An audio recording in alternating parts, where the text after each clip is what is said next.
සුබ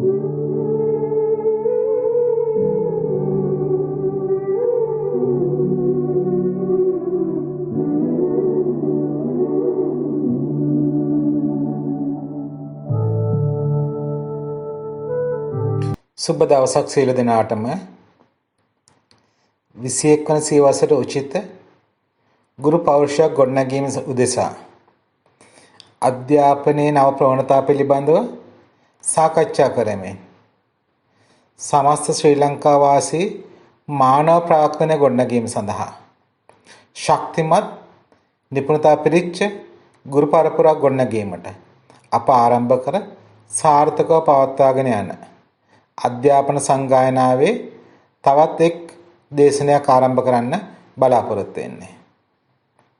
මේ දේශන මාලාව පුරාම ඔබ ලබාගත් දැනුම, ඔබ වර්ධනය කරගත් නිපුණතා මේ රටේ ජාතියේ දරු පරපුරගේ හෙට දවස ආලෝකමත් කරන්න වැය වේවායි කියලා අපි ප්‍රාර්ථනා කරමින් මම ඉතා ගෞරවයෙන් ආරාධනා කරනවා ජාතික අධ්‍යාපන ආයතනයේ හිටපු නියෝජ්‍ය අධ්‍යක්ෂ ජෙනරාල් දේශමාන්‍ය ආචාර්ය අයියල් ගිනිගේ මැතිතුමියට අද දේශනය ආරම්භ කරන ලෙස දේශමාන්‍ය ආචාර්ය අයියල් ගිනිගේ මැතිතුමියනි ඔබටයි මේ ආරාධනය අද දේශනය ආරම්භ කරන්න. वर्ष 2020 වූ අගෝස්තු මාස 30 වන ඉරුදින අප මේ සූදානම් වන්නේ අපේ අධ්‍යාපන සංගායනාවේ 13 වන සැසිය ආරම්භ කරන්න. අන්තක් පුද්ගල හැකියා intrapersonal skills නැත්නම් පුද්ගල හැකියා personal skills යන නම් වලින් හැඳින්වෙන මුරුදු කුසලතා කාණ්ඩය ගැනයි අප පසුගිය සැසි දෙක තුලම කතා කරමින් සිටියේ. මුරුදු කුසලතා soft skills.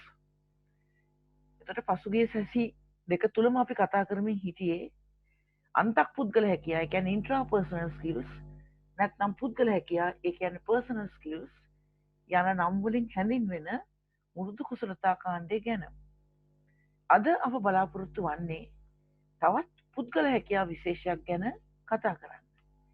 ඒ තමා චින්තන හැකියා, thinking skills. චින්තන හැකියා කියන්නේ පුද්ගල හැකියා විශේෂයක්ම නම් ඇයි අප එම හැකියා අන්තක් පුද්ගල කාණ්ඩයෙන් බැහැර කරලා තුන්වන කාණ්ඩයක් වටතේ වෙනම වර්ග කර තිබෙන්නේ. මේට හේතුව මේ හැකියා සංවර්ධනය හා බැඳී කාලීන අවශ්‍යතාව බව මා පෙර දවසක ඔබට පෙන්වා දුන්නා. විභාග කේන්ද්‍රීය අධ්‍යාපන ක්‍රමයක් යටතේ ක්‍රියාත්මක වන වර්තමාන පාසල සෑම දරුවෙකුම අත්පත් කරගත යුතු චින්තන හැකියා සංවර්ධනය සඳහා මෙතෙක් දක්වා තිබෙන්නේ අදටත් දක්වන්නේ ඉතාම අඩු අවධානයක්. මේ නිසාම සිසු චින්තන හැකියා නගා සිටුවීම සඳහා චින්තන විප්ලවයක අවශ්‍යතාව අද මතුවී තිබෙනවා.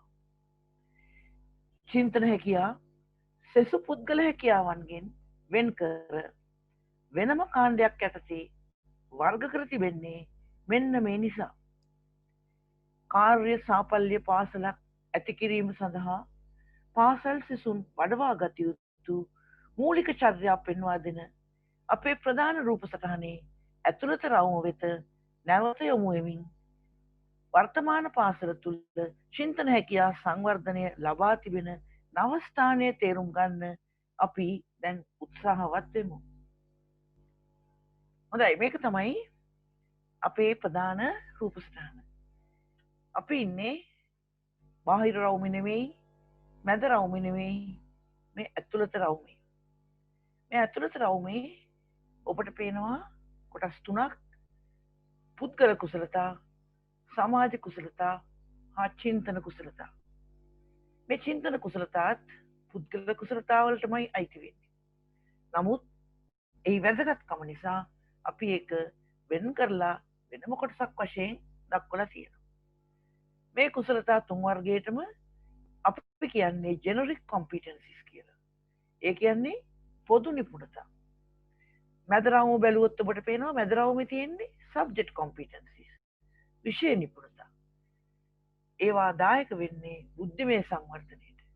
පිටරවුම කතා කරන්නේ ෆිසිකල් ඩිවලොප්මන්ට්. භෞතික සංවර්ධනය ගැන. කායික සංවර්ධනය ගැන. දැන් මේ රූප සටහන බලාපොරොත්තු වෙන්නේ ප්‍රොඩක්ටිව් ස්කූල් එකක් වෙත යන්න. කාර්ය සාපල්‍ය පාසලක දරුවෝ පාසලෙන් සමුගන්නේ මෙන්න මේ හැකියාව පහ වඩවාගෙන. කායික සංවර්ධනය, බුද්ධිමය සංවර්ධනය, චිත්ත වේග සංවර්ධනය යටතේ එන පුද්ගල කුසලතා සංවර්ධනය, සමාජ කුසලතා සංවර්ධනය, අතිරේක වශයෙන් චින්තන කුසලතා සංවර්ධනයත් අත්පත් කරගෙන. අපි මේවට කියනවා මේ දකුණු පැත්තේ තියෙන පහළ expected student behaviors. අපේක්ෂිත ශිෂ්‍ය චර්යා. කාර්ය සාපල්‍ය පාසලක් බවට යම් පාසලක් පත් වෙන්නේ ඒ පාසලේ අධ්‍යාපනය ලැබලා ඒ සමුගන්න ශිෂ්‍ය ශිෂ්‍යාවෝ මෙන්න මේ අපි අපේක්ෂා කරන ශිෂ්‍ය චර්යා වඩවා ගත්තොත්. අපි ළඟට එනවා මේ ජෙනරික් කොම්පිටන්සිස් පොදු නිපුණතා මූලික වර්ග දෙක ඔබට හඳුන්ලා දෙන්න. මෙන්න පළවෙනි වර්ගය සමාජ කුසලතා. සමාජය කියන්නේ තවත් පුද්ගලයෝ ගොඩක් ඉන්නවා. එයාත් එක්ක අපි සම්බන්ධතා පවත්වන්න ඕනේ. අපි ඒකට කියනවා අන්තර්පුද්ගල කුසලතා කියලා. interpersonal skills. මේ අනිත් වර්ගය පුද්ගල කුසලතා. හැම කෙනෙක්ගේම ආධ්‍යාත්මයෙන් පැන නගින එයාටම සුවිශේෂ කුසලතා විශේෂයක්. ඉතින් මේ දෙක තමයි මේ පොදු නිපුණතා යටතේ පොදු කුසලතා යටතේ අපට හමු වෙන්නේ මෙන්න මේ සමාජ කුසලතා හා පුද්ගල කුසලතා කියන වර්ග දෙක. අන්තර්පුද්ගල කුසලතා හා අන්තක්පුද්ගල කුසලතා කියන වර්ග දෙක. දැන් මීට අතිරේකව ගිහිල්ලා අද රටේ අවශ්‍යතාවක් උඩ ලෝකයේ අවශ්‍යතාවක් උඩ තවත් කුසලතා වර්ගයක් පෙරට ඇවිල්ලා තියෙනවා. ඒ තමයි චින්තන කුසලතා. ඒ චින්තන කුසලතාත් මේ පුද්ගල කුසලතා ගණයටමයි වැටෙන්නේ. නමුත් අද තියෙන කාලීන අවශ්‍යතාව නිසා මේ කුසලතා අපේ දරු දැරියන් තුළ සංවර්ධනය කරන්නට තියෙන උවමනාව නිසා අද ඒක වෙනම කාණ්ඩයක් යටතේ මෙසේ ඉදිරිපත් කළා තියෙනවා. අපි පසුගිය සති දෙක පුරාවට මේ පුද්ගල කුසලතා 10ක් හඳුනගන්න බැලුවා. අන්තක් පුද්ගල කුසලතා නැත්නම් පුද්ගල කුසලතා. මේවා අපි ඉමෝෂනල් බැලන්ස්, චිත්ත වේග තුලනය, ඊළඟට ක්‍රම සත්‍යයන් කළමනාකරණය කියන දෙක එකට ගත්තා. ඉනිෂියේටිව් ආරම්භණය, චේන්ජ් ඕරියන්ටඩ්නස් වෙනස්කම් වෙත දිශාත්මක වීම සහ ඔන්ටර්ප්‍රීනර්ෂිප් ව්‍යවසායකත්වය ඒ තුන එකට ගත්තා. රෙස්පොන්සිබිලිටි, accountability වගකීම, වගවීම එකට ගත්තා. අපි පසුගිය සැසිය අවසන් කළේ මෙන්න මේ කමිට්මන්ට්, කැපවීම, සෙල්ෆ් ඩිසිප්ලින්, ස්වයං විනය, එන්ඩියරන්ස් ඒ කියන්නේ දරා ගැනීමේ හැකියාව කියන මේ තුන එකට සලකලා තමයි අපි පසුගිය සැසිය අවසන් කරේ. අද අපි එනවා චින්තන කුසලතා ගැන ඉගෙන ගන්න තමයි අද අපි බලාපොරොත්තු වෙන්නේ. ඉතින් අපි ක්‍රමක්‍රමයෙන් ඒක ඔස්සේ යමු. මේ අධ්‍යාපන සංගායනාව මේ වන විට චින්තන වර්ග 3ක් ඔබට හඳුන්වා දී තිබෙනවා. types of thinking.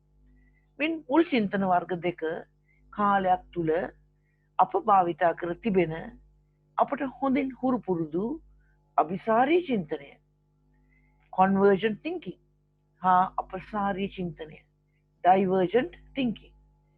අනෙක් චින්තන වර්ගය පසු කාලීනව ජනප්‍රිය වූ පාර්ශවීය චින්තනය, lateral thinking කියලා කියනවා. පාර්ශ්වීය චින්තනය. ඊළඟට මේ චින්තන වර්ග තුනෙන් අපසාරී චින්තනය හා පාර්ශ්වීය චින්තනය 21 වෙනි සතවර්ෂයේ අභියෝග ජය ගන්න අපට බෙහෙවින් උපකාර වන චින්තන වර්ග දෙකක්. එතකොට අபிසාරී චින්තනය අපි මුලින්ම ඉගෙන ගත්තා. අපසාරී චින්තනයත් කාලයක් තුල අපි දන්නවා. ළඟදී ඇවිත් තියෙන පාර්ශ්වීය චින්තනය. නමුත් 21 වෙනි සතවර්ෂයේ අභියෝග ජය ගන්න අපිට උදව් වෙන්නේ අර අපසාරී චින්තනය සහ මේ පාර්ශ්වීය චින්තන. චින්තනය. මේ චින්තන වර්ග පසුගිය සැසියක කතා කරලා තියෙන නිසා ඔබට නැවතත් ඒ සැසියට ගිහිල්ලා මේවා මතකයට නවා ගන්න පුළුවන්. මේ සැසිය යටතේ අප සලකා බලන්න අදහස් කරන්නේ චින්තන වර්ග ගැන නොවේ. චින්තන හැකියාව නැත්තම් චින්තන කුසලතා ගැන, thinking skills, එහෙම නැත්තම් හැකියාව කියන්නේ abilities, thinking abilities. චින්තන කුසලතා නැත්තම් චින්තන හැකියාව ගැන තමයි මේ සැසියේ කතා කරන්න බලාපොරොත්තු වෙන්නේ. මූලික චින්තන කුසලතා දෙවර්ගයක් ගැන අප දන්නවා. ඒ තමා නිර්මාණශීලී චින්තනය හා විචාරශීලී චින්තනය. මේ ඔබට පේන රූප සටහනේ උඩින්ම තියෙන්නේ නිර්මාණශීලී චින්තනය, ක්‍රියේටිව් තින්කින්. ඊළඟට තියෙන්නේ විචාරශීලී චින්තනය, ක්‍රිටිකල් තින්කින්. එතකොට මේ චින්තන වර්ග දෙක මූලික චින්තන කුසලතා දෙවර්ගයක් ගැන අපි කතා කරනවා. ඒ තමයි නිර්මාණශීලී චින්තනය, විචාරශීලී චින්තනය. බ්ලූම්ගේ මුල් වර්ගීකරණය, ඒ කියන්නේ ඔරිජිනල් බ්ලූම්ස් ක්ලාසිෆිකේෂන් කියන එක විචාරශීලී චින්තනය අවධාරණය කරන බවත්, බ්ලූම්ගේ සංශෝධිත වර්ගීකරණය රිවයිස්ඩ් ටැක්සොනොමි කියලා කියනවා. නිර්මාණශීලී චින්තනය අවධාරණය කරන බවත් මා ඔබට පෙන්වා දී තිබෙනවා. වම් මොලේ සංවර්ධිත බුද්ධි ඵලයෙන් ඉහළ අය දක්ෂ විචාරශීලී චින්තනයට. බුද්ධි ඵලයට අපි කියන්නේ ඉන්ටෙලිජන්ස් කෝෂන්ට්. ඒතර ඒගොල්ලෝ දක්ෂ විචාරශීලී චින්තනයට ඒගොල්ලෝ වම් මොලය දිනු කරගත්ත අය. විවිධ දේ අතර සමානකම් හා අසමානකම් විමසමින් ද්‍රව්‍ය වර්ගීකරණය කරන්න, ද්‍රව්‍ය වර්ග කරන්න, සම්බන්ධතා දකින්න, හේතු දක්වන්න, තර්ක කරන්න, විනිශ්චයන්ට එළඹෙන්න, තීරණ ගන්න, ගැටලු විසඳන්න මේ අය දක්ෂයි. කවුද මේ අය? වම් මොලේ සංවර්ධිත, බුද්ධි ඵලය ඉහළ මේ පිරිස මෙන්න මේ කාරණාවලට තමයි දක්ෂ.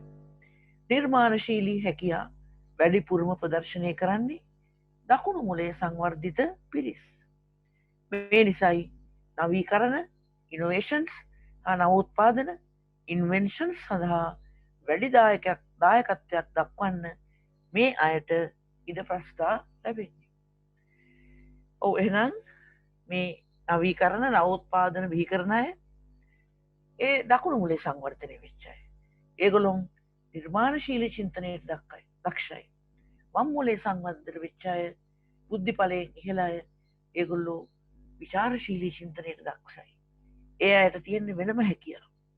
ඒගොල්ලන්ට පුළුවන් ද්‍රව්‍ය වර්ගීකරණය කරන්න, ඒ වගේම සම්බන්ධතා දකින්න, හේතු දක්වන්න, තර්ක කරන්න, විනිශ්චයන්ට එළඹෙන්න, තීරණ ගන්න, ගැටලු විසඳන්න දක්ෂ කවුද? මේ විචාරශීලී චින්තනයේ තියෙන අය. නව නිෂ්පාදන බිහි කිරීමේ වැදගත්කම කුමාරතුංග මුනිදාස ශූරීන් පෙන්වා දුන්න ආකාරය ඔබට මතක ඇති. අලුත් දෑ නොතනන ජාතිය ලොව නොනගී කියලා මොහු මේ අදහස ප්‍රකාශයට පත් කළා. අපේ පාසල් විෂය මාලාවල ඇතැම් විෂය නිර්මාණශීලී චින්තනය සංවර්ධනය කරන්න දායක වෙනවා. වෙනත් විෂය විචාරශීලී චින්තනය සංවර්ධනය කරනවා. සාහිත්‍යය හා සෞන්දර්යය සිසුන්ගේ නිර්මාණශීලීත්වය වඩවන විෂය දෙකක්. ගණිතය හා විද්‍යාව සංවර්ධනය කරන්නේ සිසුන්ගේ විචාරශීලී චින්තනය. මේ ආකාරයට දෙආකාර වූ විෂය නිර්මාණශීලී චින්තනය හා විචාරශීලී චින්තනය සංවර්ධනය කරන්න දායක වුණත් විෂය මාලාවේ ඕනෑම විෂයකටත් චින්තන හැකියාව සංවර්ධනය කිරීමේ ඉඩකඩ තිබෙනවා. විෂය මාලාවේ විෂයන් ගොඩක් තියෙනවා. 6-9 විෂය මාලාවේ විෂයන් 12ක් තියෙනවා. 10-11 විෂය මාලාවේ තියෙනවා හර විෂය 6කුත්, තෝරා ගැනීමේ විෂය, වෛකල්පික විෂය 3කුත්. එහෙනම් කවර විෂය මාලාවක් ගත්තත් ඒවායේ මේ නිර්මාණශීලී චින්තනයට දායක වන සෞන්දර්ය, සාහිත්‍ය වගේ විෂයන් තියෙනවා. ඒ වගේම විචාරශීලී චින්තනයට දායක වන ගණිතය, විද්‍යාව වගේ විෂයනුත් තියෙනවා. එතකොට මෙහිදී විෂය මාලාවේ කවර විෂයක් ගත්තත් ඕනෑම විෂයකට පුළුවන්කම තියෙනවා චින්තන හැකියාව සංවර්ධනය කරන්න. ඒ සඳහා ඉඩකඩ තියෙනවා විෂය මාලාවේ ඕනෑම විෂයකට. මේදී වැදගත් වන්නේ කිසියම් විෂයක විෂය කරුණු නොව ඕනෑම විෂයක් ඉගැන්වීම සඳහා යොදාගත හැකි ඉගෙනුම් ඉගැන්වීම් ක්‍රියාවලිය learning teaching process එක. විෂය නෙමෙයි වැදගත් වෙන්නේ. එතකොට පොදු නිපුණතා වඩවන්න චින්තනයේ පොදු නිපුණතාවක් වශයෙන් ගත්තොත් ඒ පොදු නිපුණතාව වඩවන්න උදව් වෙන්නේ ඉගෙනුම් ඉගැන්වීම් ක්‍රියාවලිය. මේ ආකාරයට ඉගෙනුම් ඉගැන්වීම් ක්‍රියාවලිය ඔස්සේ ළමුන් සංවර්ධනය කරගන්න චින්තන කුසලතා අපට මෘදු කුසලතා එහෙම නැත්නම් soft skills ලෙස හඳුන්වන්න පුළුවන්.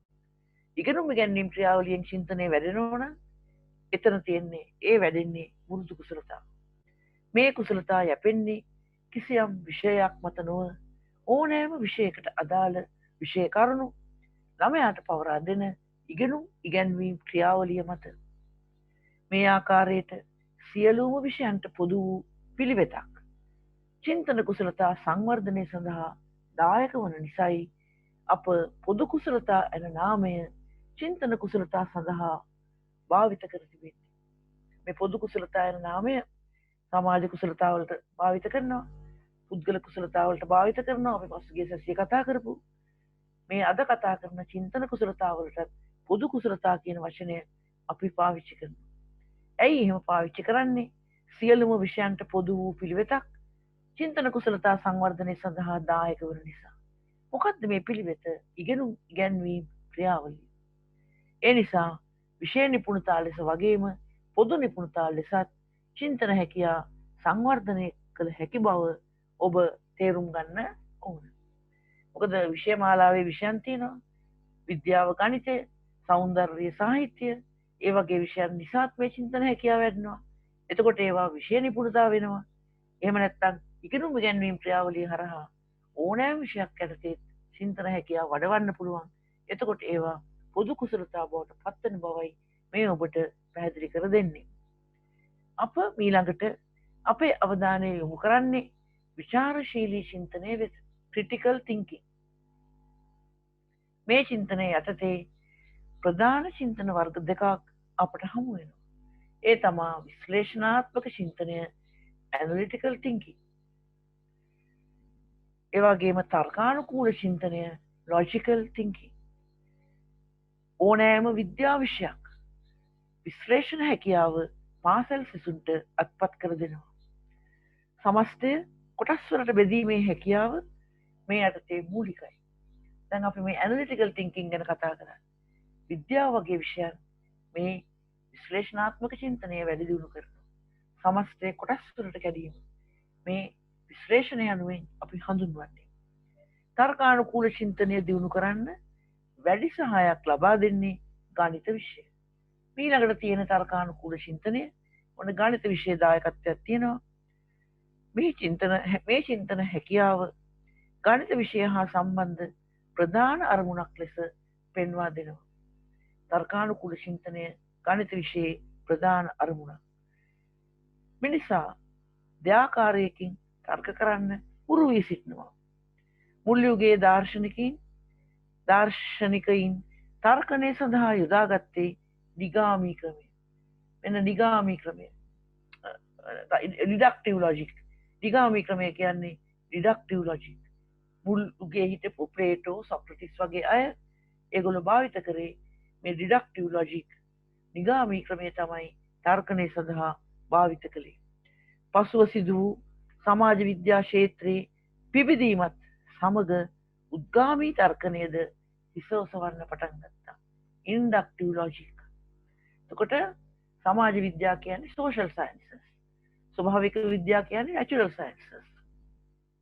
නැචරල් සයන්සස් තමයි මේ ඩිඩක්ටිව් ලොජික් අවධාරණය කරන්නේ. දිගාමී චින්තනය. සමාජ විද්‍යාත්මක විෂයන් සෝෂල් සයන්සස් ඒවා අවධාරණය කරන්නේ උද්ගාමී චින්තනය නැත්තම් ඉන්ඩක්ටිව් ලොජික්. එනම් පසුව සිදුවෙච්ච සමාජ විද්‍යා ක්ෂේත්‍රයේ පිබිදීමත් එක්ක උද්ගාමී තර්කණය ඉන්ඩක්ටිව් ලොජික් කියන එකත් හිසෝසවන්න පටන් ගත්තා. අප මේ තර්කන විශේෂ දෙකෙහි වෙනස්කම් හඳුනගන්න දැන් උත්සාහවත් වෙමු. මුල් යුගයේ ජීවත් වූ අය කළේ කල්පිත ගොඩනගලා ඒවා පරීක්ෂාවට ලක් කිරීම. කල්පිත කියන්නේ හයිපොතිසිස් කියලා කියනවා. කල්පිත ගොඩනගලා පරීක්ෂා කරනවා. formulating and testing hypothesis කියලා කියනවා. කල්පිතයක් කියන්නේ తాවකාලික අනුමානයක්. a tentative guess. తాවකාලිකව සිදු කරන අනුමානයක්. මේ අනුමාන වැරදි හෝ නිවැරදි වෙන්න පුළුවන්. අනුමානයක් නිවැරදි වෙන්න ඕනේ නැහැ. වැරදි වෙන්නත් පුළුවන්. අප කල්පිතයක් පවත්වාගෙන යන්නේ එය වැරදි බව ඔප්පු වෙන තුරු පමණයි.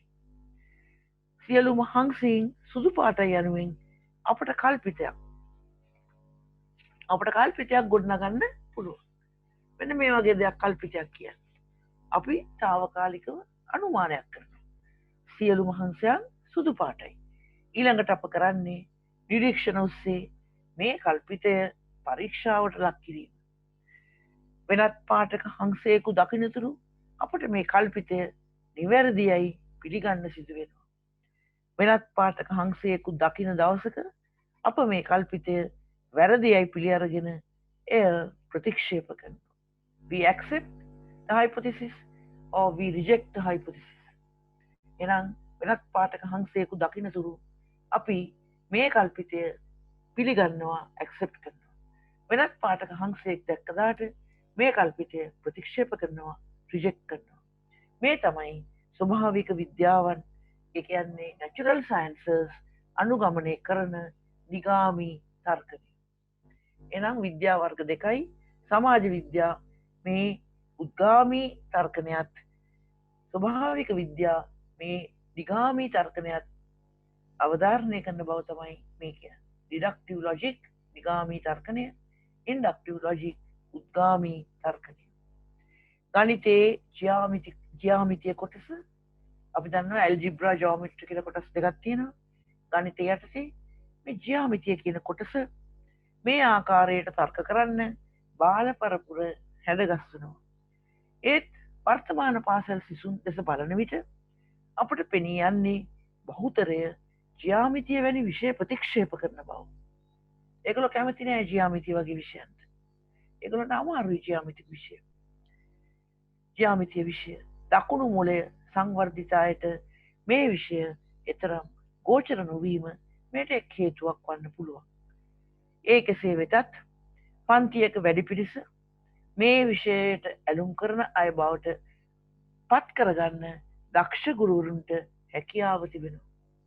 ඒතර ළමයි අකමැති දෙයක් වුණත් ඒ අයගේ කැමැත්ත දිනාගන්න දක්ෂ ගුරුවරුන්ට හැකියාව තියෙනවා. ඇතැම් පිරිස් ස්වභාවයෙන් ජ්‍යාමිතියට කැමති නැහැ. ඒ කොහොම වුණත් පන්තියක වැඩි පිරිස මේ විෂයට ඇලුම් කරන අය බවට පත් කරගන්න දක්ෂ ගුරුවරයෙකුට හැකියාව තියෙනවා.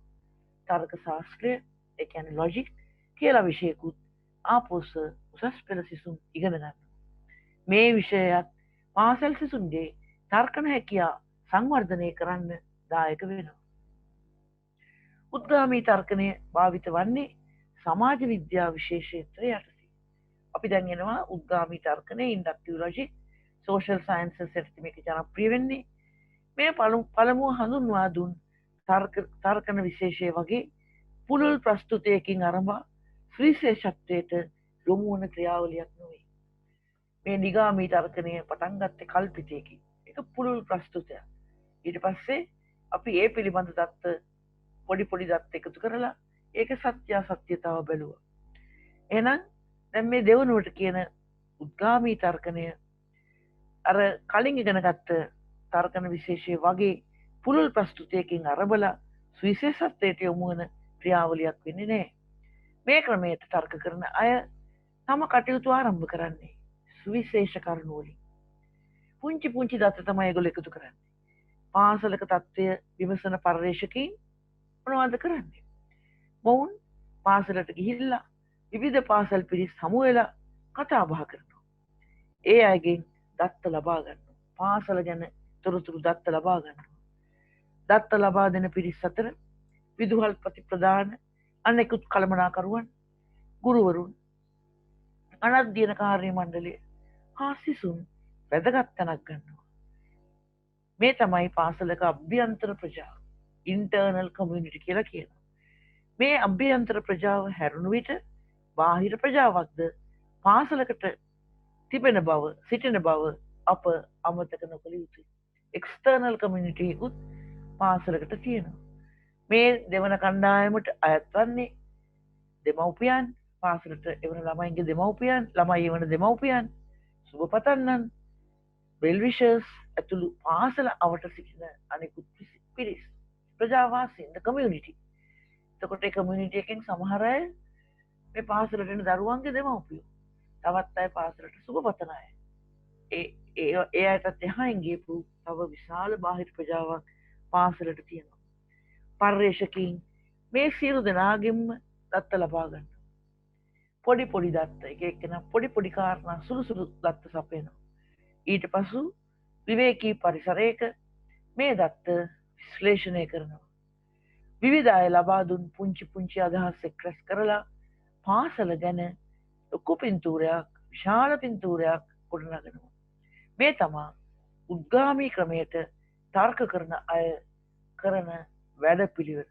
උද්ගාමී ක්‍රමයට තර්ක කරන අය අනුගමනය කරන වැඩ පිළිවෙල. මේ ආකාරයට විශ්ලේෂණ හා තර්කන හැකියා අත්පත් කරගෙන විචාරශීලී චින්තන හැකියා වඩවා ගන්න සිසුන් හොඳ තීරණ ගැනීමට, ගැටලු විසඳීමට වගේම ගැටුම් කළමනාකරණයටද දක්ෂීන් වෙනවා. මේ අන්තිමට කියලා තියෙන ඩිසිෂන් මේකින්, තීරණ ගැනීම, ප්‍රොබ්ලම් සොල්විං, ගැටලු විසඳීම, කොන්ෆ්ලික්ට් මැනේජ්මන්ට්, ගැටුම් කළමනාකරණය. කවුද මේවට දක්ෂ වෙන්නේ? මෙන්න මේ කියපු විදිහට මේ ක්‍රිටිකල් තින්කින් වඩව ගත්ත අය. ක්‍රිටිකල් තින්කින් වැඩෙන්නේ විචාරශීලී චින්තනය හා තර්කානුකූල චින්තනය වැඩෙනකොට. විද්‍යා විෂයන්ගෙන් විචාරශීලී චින්තනයක්, ගණිතයේ ජ්‍යාමිතිය වගේ කොටස් වලින් තර්ක ශාස්ත්‍රය වගේ විෂයන්ගෙන් මේ තර්කන හැකියාවත් තර්කානුකූල චින්තනයක් යමෙක් වඩව ගන්නකොට එයා හොඳ තීරණ ගන්න පුළුවන් කෙනෙක් බවට පත් වෙනවා. ගැටලු විසඳන්න පුළුවන් කෙනෙක් බවට පත් වෙනවා. ගැටුම් කළමනාකරණය කරන්න පුළුවන් කෙනෙක් බවට පත් වෙනවා. ඒකට ගැටලු විසඳීමට වගේම ගැටුම් කළමනාකරණයට මේ කට්ටිය දක්ෂීන් වෙන්නේ අර කියපු විචාරශීලී චින්තනය වඩවා ගත්තාම. කාලයක් තුල අප රටේ ආයතන පිරිහීමට පත් උනේ හොඳ තීරණ ගත හැකි අය ඉහළ පුටුවල නොසිටි නිසායයි කිව්වොත් ඒ නිවැරදි. එහෙනම් ඉහළ පුටුවල ඉන්න ඕනේ හොඳ තීරණ ගන්න පුළුවන් අය. මෑතක් වනතුරුම අප රටේ ඉහළ තනතුරු හිමි වුණේ දේශපාලන හයිය තිබෙන අයට. හැකියාවන්ගෙන් දුර්වල පිරිස් දේශපාලන බලපෑම් මත මෙවන් තනතුරු වලට පත් වුණාම මේ අය කරන්නේ කුමක්ද? උහේ යන් කියමින් තිබෙන තත්ත්වයම පවත්වාගෙන යාම නොවේද? මෙවැනි ප්‍රධානීන් වෙනස් වෙන්න වේගයෙන් වැඩ කරන්න කැමති සේවාදායකයින් දුර්මුඛ කරනවා. ඒගොල්ලෝ කැමති උහේ යන්න. ඒක නිසා වේගයෙන් වැඩ කරන අයට ඒගොල්ලෝ කැමති නෑ. මේ ආකාරයට අපේ සංවිධාන විදවැටීම නතර කරන්න නම් අද අප කළ යුත්තේ විචාරශීලී චින්තනයෙන් යුතු පිරිසක් පාසලෙන් රටට දායාද කිරීම. මේ හැකියා සංවර්ධනය ප්‍රාථමික පාසලේ සිටම ආරම්භ වෙනවා නම් නිවැරදි තීරණ වෙත ඉක්මනින් යොමු වන හොඳ චින්තකයින් සිටින රටක් බවට අපේ රට පත් කරන්න වැඩි කාලයක් ගත වෙන්නේ නැහැ. විචාරශීලී චින්තන හැකියා වඩවා ගන්න සිසුන් තීරණ ගන්න, ගැටලු විසඳන්න දක්ෂීන් බව මා මේක සුළු වෙලාවකට පෙර ඔබට කියා සිටියා. තීරණ ගැනීම කියන්නේ ඩිසිෂන් මේකින්, ගැටලු විසඳීම ප්‍රොබ්ලම් සොල්විං යන කළමනාකරන සංකල්ප අතර තිබෙන වෙනස හඳුනා ගන්න ඔබ උත්සාහ කළා තියෙනවද? තීරණ ගැනීම යටතේ අප කරන්නේ යම් තේරීමක්. තීරණයක් කියන්නේ තේරීමක් කරනවා. මානව සම්පත් අවශ්‍යතා තක්සේරුව, ඒ කියන්නේ human assessment of human resources, assessment of human resource needs මේ සඳහා මුල පුරනවා. බඳවා ගැනීම පටිපාටි සකස් කරලා සම්මුඛ පරීක්ෂණ පවත්වලා ආයතනික තනතුරු සඳහා සේවකයින් තෝරා ගැනීම ඊළඟට සිදු වෙනවා. එහෙනම් තේරීමක් ආරම්භ කරන්නේ අවශ්‍යතා තක්සේරුවකින්. මොන අවශ්‍යතාවද තක්සේරු කරන්නේ? මානව සම්පත් අවශ්‍යතාවයි තක්සේරු කරන්නේ.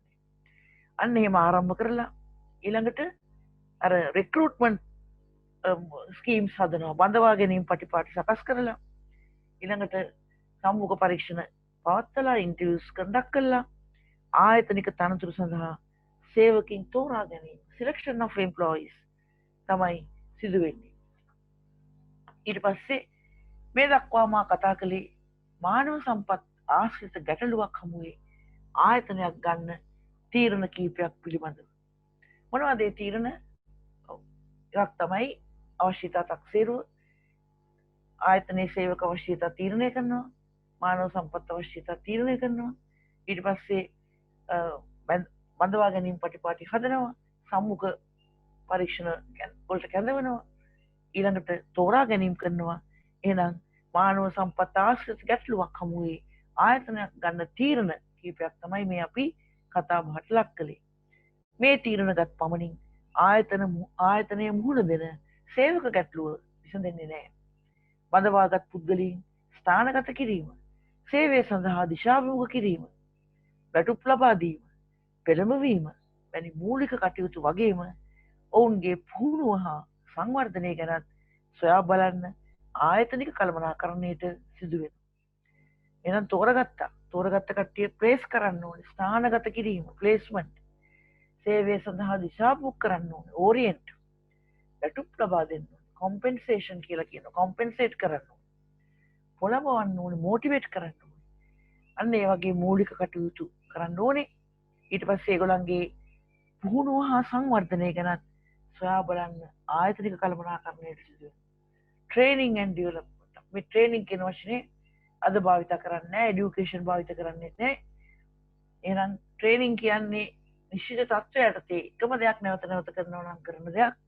ඒ නිසා ට්‍රේනින් කියන වචනේ අල්පෙන ගිහිල්ලා අපි අද පාවිච්චි කරන්නේ සංවර්ධනය, ඩෙවලොප්මන්ට් කියන වචනේ. එහෙනම් මේ ආයතනික සේවක පිරිස සේවාදායකයෝ සංවර්ධනය කිරීම ගැන ආයතනික කළමනාකරණයට සොයන්න බලන්න සිදු වෙනවා. පසු අවස්ථාවක මොවුන්ගේ කාර්ය සාධනය ඇගීමට ලක්කර උසස් වීම් ලබා දීමත් කළමනාකරණ පාර්ශ්වයේ කාර්යභාරයක්. ඒ කියන්නේ ස්ටාෆ් අප්‍රේසල් එකක් කරලා ඊට පස්සේ ප්‍රොමෝෂන්ස් ලබා දෙනවා, උසස් වීම් ලබා දෙනවා. ඒත් මේවා සේරම අර කළමනාකරණ පාර්ශ්වයේ කාර්යභාරයක්. මේ සියල්ල ඔබට කියාපාන්නේ ගැටලු විසඳීම යනු තීරණ ගැනීමට එහායින් ගිය වැඩපිළිවෙලක් බව. මේ තියෙන විචාරශීලී චින්තනය තියෙන අය හොඳ තීරණ ගන්නොත් කිව්වා, හොඳින් ගැටලු විසඳන්න පුළුවන් අය කිව්වා. තීරණ ගැනීම හා ගැටලු විසඳීම අතර වෙනසක් අපිට දකින්න ලැබෙනවා. මොකක්ද වෙනස? මේ තීරණ ගැනීමට එහායින් ගිය දෙයක් තමයි ගැටලු විසඳීම කියලා කියන්නේ. ඒතර තීරණ ගන්නකොට යම් ක්‍රියාපටිපාටි අනුගමනය කරලා සුදුසු තෝරගන්න ඕන තේරීමක් තමයි තීරණ ගැනීම කියන්නේ. ගැටලු විසඳෙන්නේ නැහැ තීරණය ගත්තට. ඒ තෝරගත්ත අය ස්ථාපනය කරලා, විචාරමුඛ කරලා, පඩිනඩි ගෙවලා, ඒගොල්ලන් පොළඹවලා, එතකොට ඒගොල්ලන්ගේ කාර්ය සාධනය ඇගීමට ලක් කරලා, ඒගොල්ලන්ට උසස් වීම් දීලා ඒ සේරම කරන්න සිදු වෙනවා. එතකොට තමයි අර සේවකීන් පිළිබඳව තිබිච්ච ගැටලුව නිරාකරණය කරගන්න ආයතනයට පුළුවන්කමක් ලැබෙන්නේ. ගැටලු විසඳීම කියන්නේ තීරණ ගැනීමට බොහෝ බෙහෙවින් එහාට ගිය කාර්යයක් කියන එකයි මම මේ පැහැදිලි කරන්නේ. මා මෙතෙක් විස්තර කළ චින්තන හැකියාවන්ගෙන් සන්නද්ධ පුද්ගලයන් විවිධ වෙනස්කම් සඳහා මුල පුරනවා. තීරණ ගන්න හැකියාව තියෙන අය විවිධ වෙනස්කම් ආරම්භ කරනවා කියලා අපට දන්වන්න පුළුවන්. මේ අය ඉදිරිපත් කරන වෙනස්කම් වලට ස්වකැමැත්තෙන් අනුගත වන පිරිස්ද අප ආයතනවල සිටිනවා. බල කිරීමක් නැහැ. ඒගොල්ලන්ගේ කැමැත්තෙන් ඒගොල්ලෝ වෙනත් අය ඉදිරිපත් කරන තීරණවලට අනුගත වෙනවා. මේ දෙපාර්ශ්වය අප පූර්ව සැසියකදී හඳුන්වා දුන්නේ වෙනස්කම් වෙත දිශාභිමුඛ වූ පිරිස ලෙස. change oriented කියලා අපි කිව්වා. මේ ඇයට කියනවා change oriented people කියලා.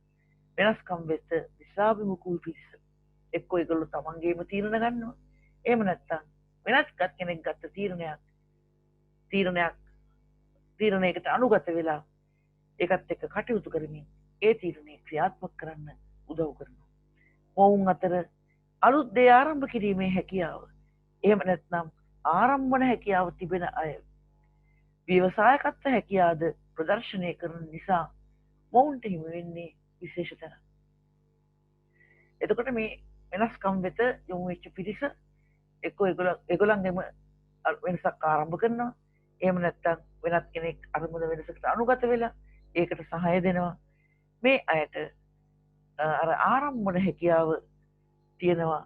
එහෙනම් ඒගොල්ලෝ ව්‍යවසායකත්ව හැකියාද ප්‍රදර්ශනය කරන නිසා විශේෂ තැනක් හිමි කරගන්න. අලුත් දෙයක් ආරම්භ කරන්න පුළුවන්කම ආරම්භන හැකියාව. එතකොට ව්‍යවසායකයන්ට ආරම්භන හැකියාව තියෙනවා. එතකොට එහෙනම් අලුත් දේවල් ආරම්භ කරන අය ව්‍යවසායකත්ව හැකියාව ප්‍රදර්ශනය කරන අය. ඒක නිසා ඒගොල්ලන්ට විශේෂ තැනක් හිමි වෙනවා කියලා අපිට කියන්න පුළුවන්.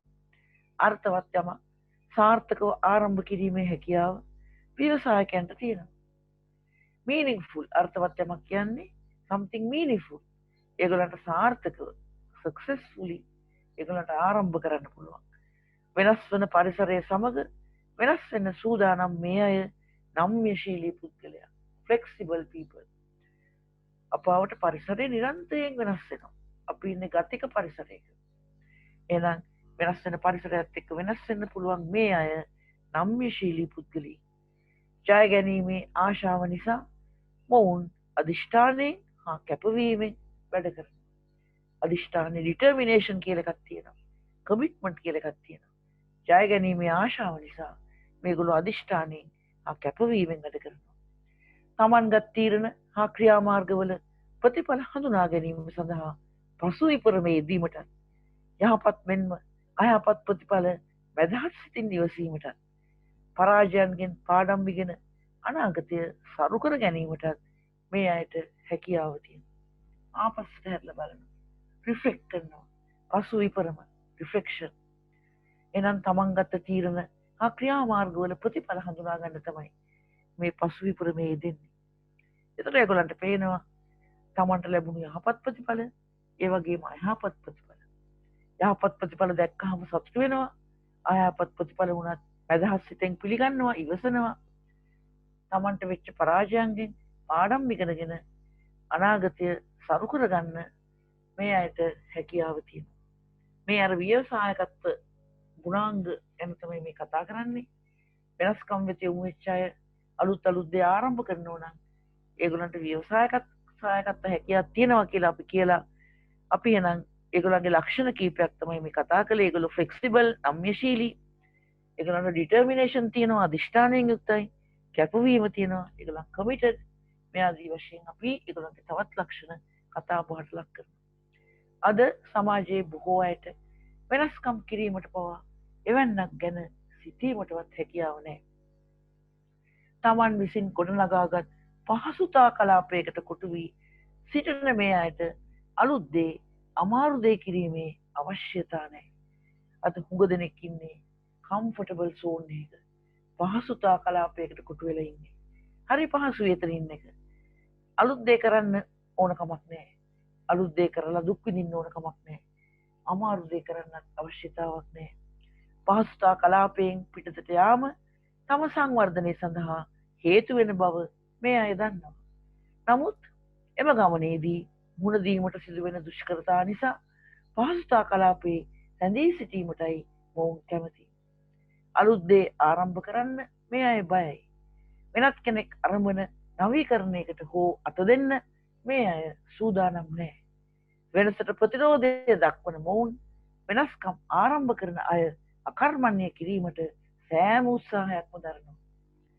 වෙනසට ප්‍රතිරෝධය දක්වනවා කියන්නේ resistant to change. resistant කියන්නේ ප්‍රතිරෝධය. resistance කියන්නේ වෙනසට ප්‍රතිරෝධය දක්වන අය. people who are resistant to change.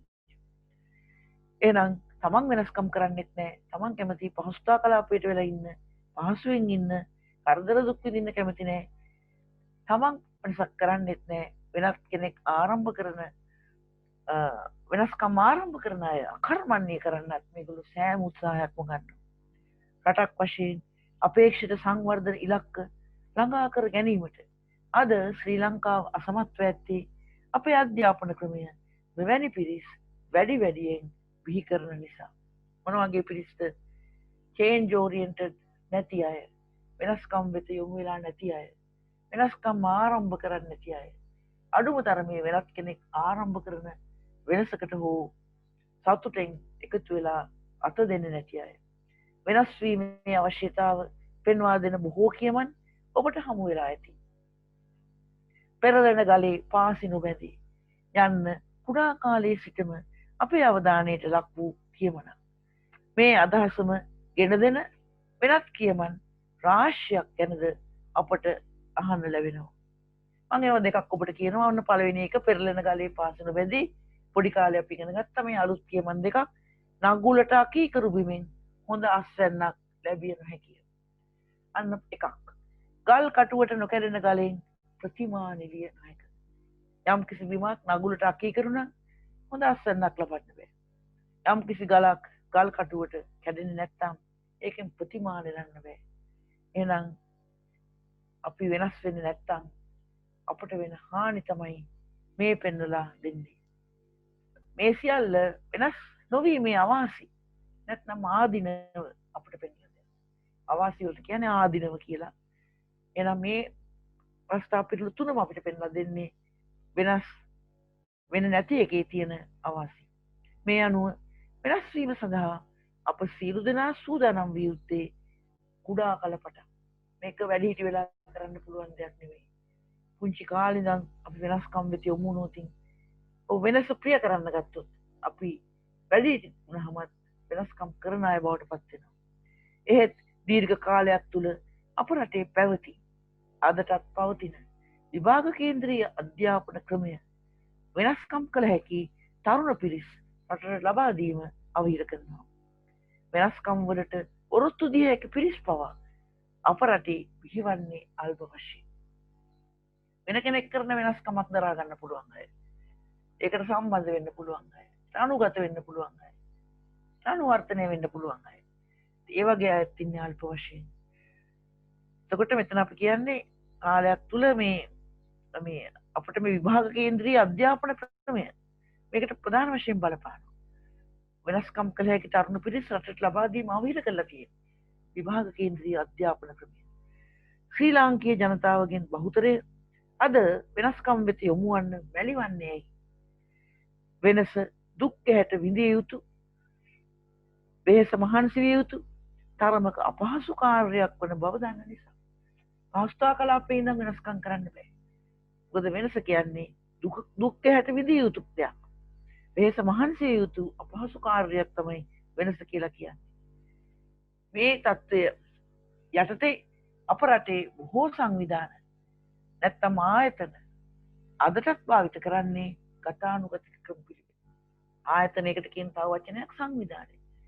ආයතනයේ ඉන්ස්ටිටියුෂන් කියනවා, සංවිධානයේ ඕගනයිසේෂන් කියනවා. ඒත් පාසල කියන්නේ ආයතනයක්, පාසල කියන්නේ සංවිධානයක්. එහෙනම් අප රටේ බොහෝ සංවිධාන එහෙම නැත්තම් ආයතන අදටත් පාවිච්චි කරන්නේ ගතානුගතික ක්‍රම පිළිවෙල. Traditional methods. මේ අදහසේ සත්‍යාසත්‍ය බව වටහා ගන්න අපට අපේ අධ්‍යාපන ක්‍රමයේම උදාහරණයට ගන්න පුළුවන්. 2007 වර්ෂයේ ආරම්භ වූ නව සහස්‍රකයේ පළමු වන විෂයමාලා ප්‍රතිසංස්කරණය පාසල් දරුවන්ට අධ්‍යාපනය ලබා දෙන ඉගෙනුම්, ඉගැන්වීම්, තක්සේරු හා ඇගීම් ක්‍රමවල විප්ලවීය වෙනසක් ඇති කළා.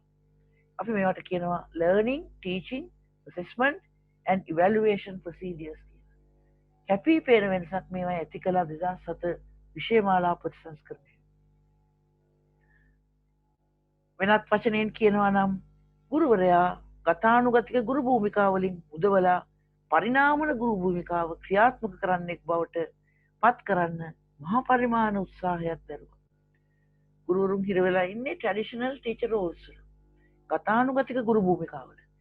මෙන්න මේ ගුරු භූමිකාවලින් ගුරුවරුන් මුදවලා පරිණාමන ගුරු භූමිකාව ක්‍රියාත්මක කරන්නෙක් බවට පත් කරන්න විශාල වෙනසක් 2007 විෂයමාලා ප්‍රතිසංස්කරණයේ දරුවා.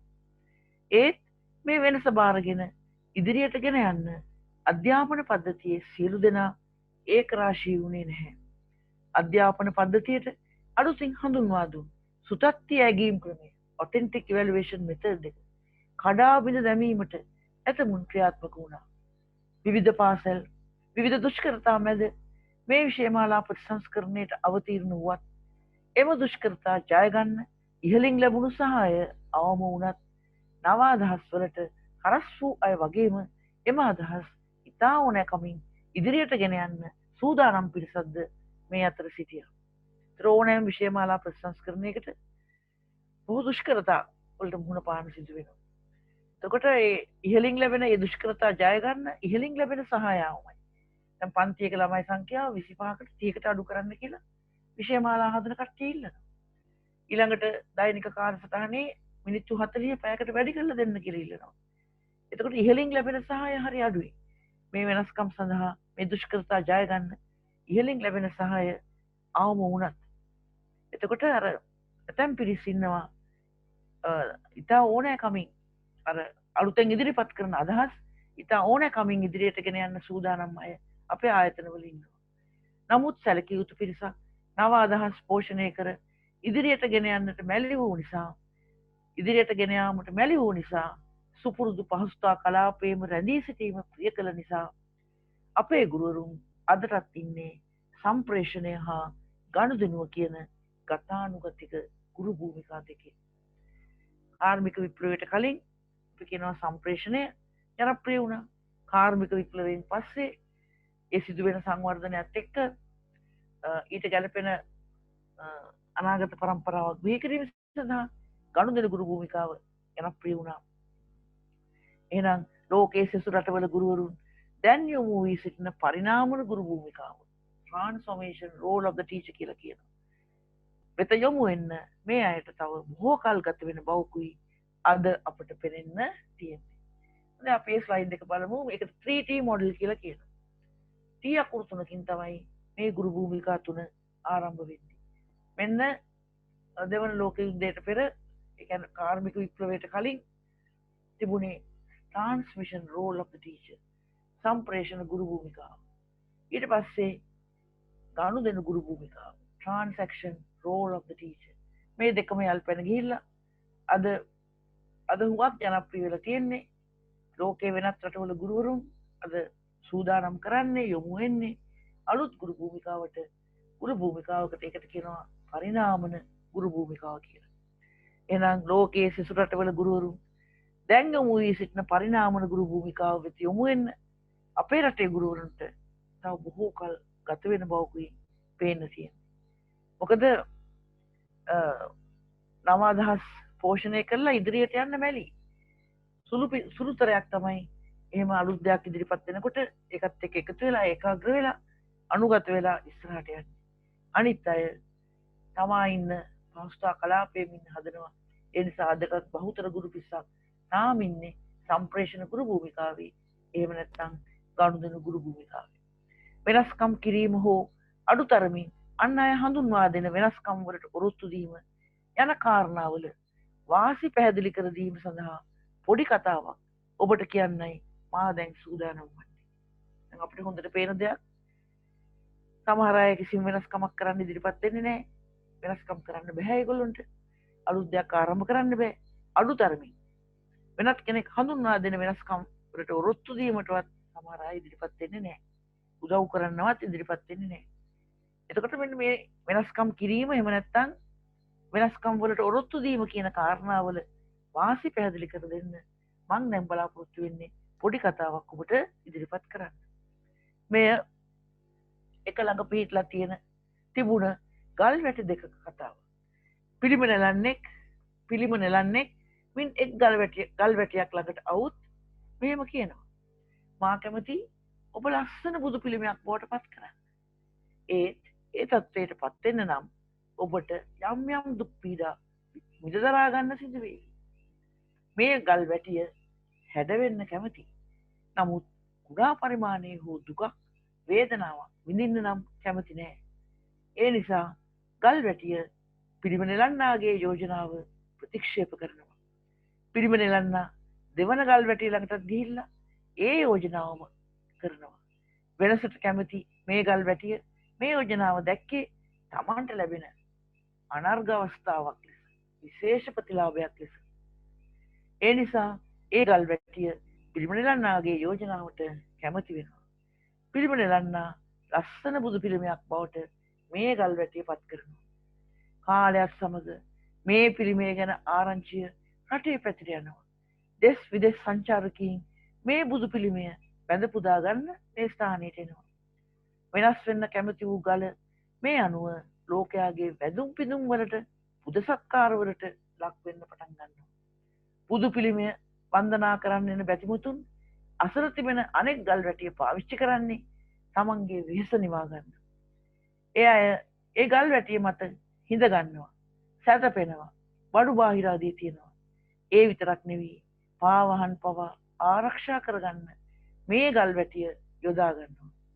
වෙනස් වෙන්න අකමැත්ත ප්‍රකාශ කළ ගල් වැටිය මේ සියල්ල දකිනවා. මේ ගැන ඒ ගල් වැටියට හරිම දුකයි, කනගාටුයි. ඒත් දැන් කරන්න දෙයක් නෑ. ප්‍රමාද වුණා වැඩි. තමන්ට ලැබුණු අවස්ථාව පැහැර හැරීම ගැන කනගාටුවෙන් කල් ගෙවන්න පටන් ගන්නවා. මේ කතා පුවත ඔබට පෙන්වා දෙන්නේ වෙනස් වෙන්න අකමැති අය මුහුණ දෙන තත්ත්වයක්. වෙනස් වීමක යහපත් ප්‍රතිඵල එහෙම නැත්නම් ආනිසංස දන්න පුද්ගලයන් මේ වෙනස් වීමේ අවස්ථා තමන් ළඟට එනතුරු බලාගෙන ඉන්නේ නැහැ. වෙනස් වීමක යහපත් ප්‍රතිඵල එහෙම නැත්නම් ආනිසංස අපි කතා කළේ වෙනස් නොවීමේ අයහපත් ප්‍රතිඵල එහෙම නැත්නම් ආදීනව.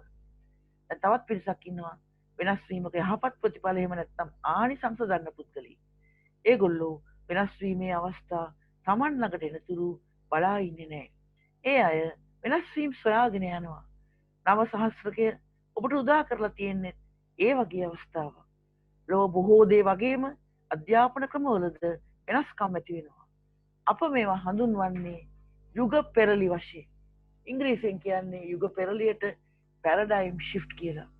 විටින් විට අප වෙත එන මේ යුග පෙරලි නොසලකා හරින රටවල් සීග්‍රයෙන් දියුණු වන ලෝකයේ වෙනත් රටවල් සමග පෑහෙන්න බැරිව අපහසු තත්ත්ව රැසකට පසු කාලීනව මුහුණ දෙනවා. මේ ගුරු භූමිකාවෙත් උනේ යුග පෙරලිය. එක් යුගයක ට්‍රාන්ස්මිෂන් ජනප්‍රිය වුණා. යුගය වෙනස් වෙනකොට ට්‍රාන්සැක්ෂන් ජනප්‍රිය වුණා. ආයි තොරතුරු යුගයත් එක්ක මේ ගනුදෙනු ගුරු භූමිකාව පරිණාමන ගුරු භූමිකාව බවට පත් වෙන්න ගත්තා. එතකොට විටින් විට අප වෙත එන්නේ යුග පෙරලි. මේ යුග පෙරලි නොසලකා හරින රටවල් සීග්‍රයෙන් දියුණු වෙන ලෝකයේ වෙනත් රටවල් සමග පෑහෙන්න බැරුව අපහසු තත්ත්ව රැසකට පසු කාලීනව මුහුණ දෙන බවයි මේ කියන්නේ. කාර්මික විප්ලවය කියන්නේ ඉන්ඩස්ට්‍රියල් රෙවොලූෂන් කියන්නේ ඔබ දැනටමත් දන්න කාරණයක්. අද අප මුහුණ දෙන්නේ සිව්වන කාර්මික විප්ලවයට. මිනිසා ජලයෙන් ලැබෙන හුමාලය යොදාගෙන වැඩ කළ කාලයක් තිබුණා. මොන මුල් යුගය කියන්නේ පළවෙනි කාර්මික විප්ලවය. First industrial revolution. ජලය වාෂ්ප වෙනකොට හුමාලය ලැබෙනවා. ජලය නටවනකොට ඒ හුමාලය යොදාගෙන මිනිසා හුමාලයෙන් වැඩ කළ කාලයක් තිබුණා. විදුලිය يعني ඉලෙක්ට්‍රිසිටි නිෂ්පාදනයත් එක්ක අප විදුලියෙන් වැඩ කිරීම ආරම්භ කළා. මේ ප්‍රතිඵලයක් වශයෙන් මහා පරිමාණ නිෂ්පාදන, තොග නිෂ්පාදන, මහා පරිමාණ නිෂ්පාදන කරලියට ආවා. මාස් ස්කේල් ප්‍රොඩක්ෂන් කියලා ඉංග්‍රීසියෙන් කියනවා. ඔහොම යනකොට තමයි ඉලෙක්ට්‍රොනික තාක්ෂණය, එහෙම නැත්නම් ඉන්ෆර්මේෂන් ටෙක්නොලොජි අප හමුවට ආවේ. තොරතුරු තාක්ෂණය. මේ අනුව බිහි වූ පරිගණක අපේ නිෂ්පාදන ස්වයංක්‍රීය කරන්න පටන් ගත්තා. ඔටෝමේට් ස්වයංක්‍රීය කරන්න පටන් ගත්තා.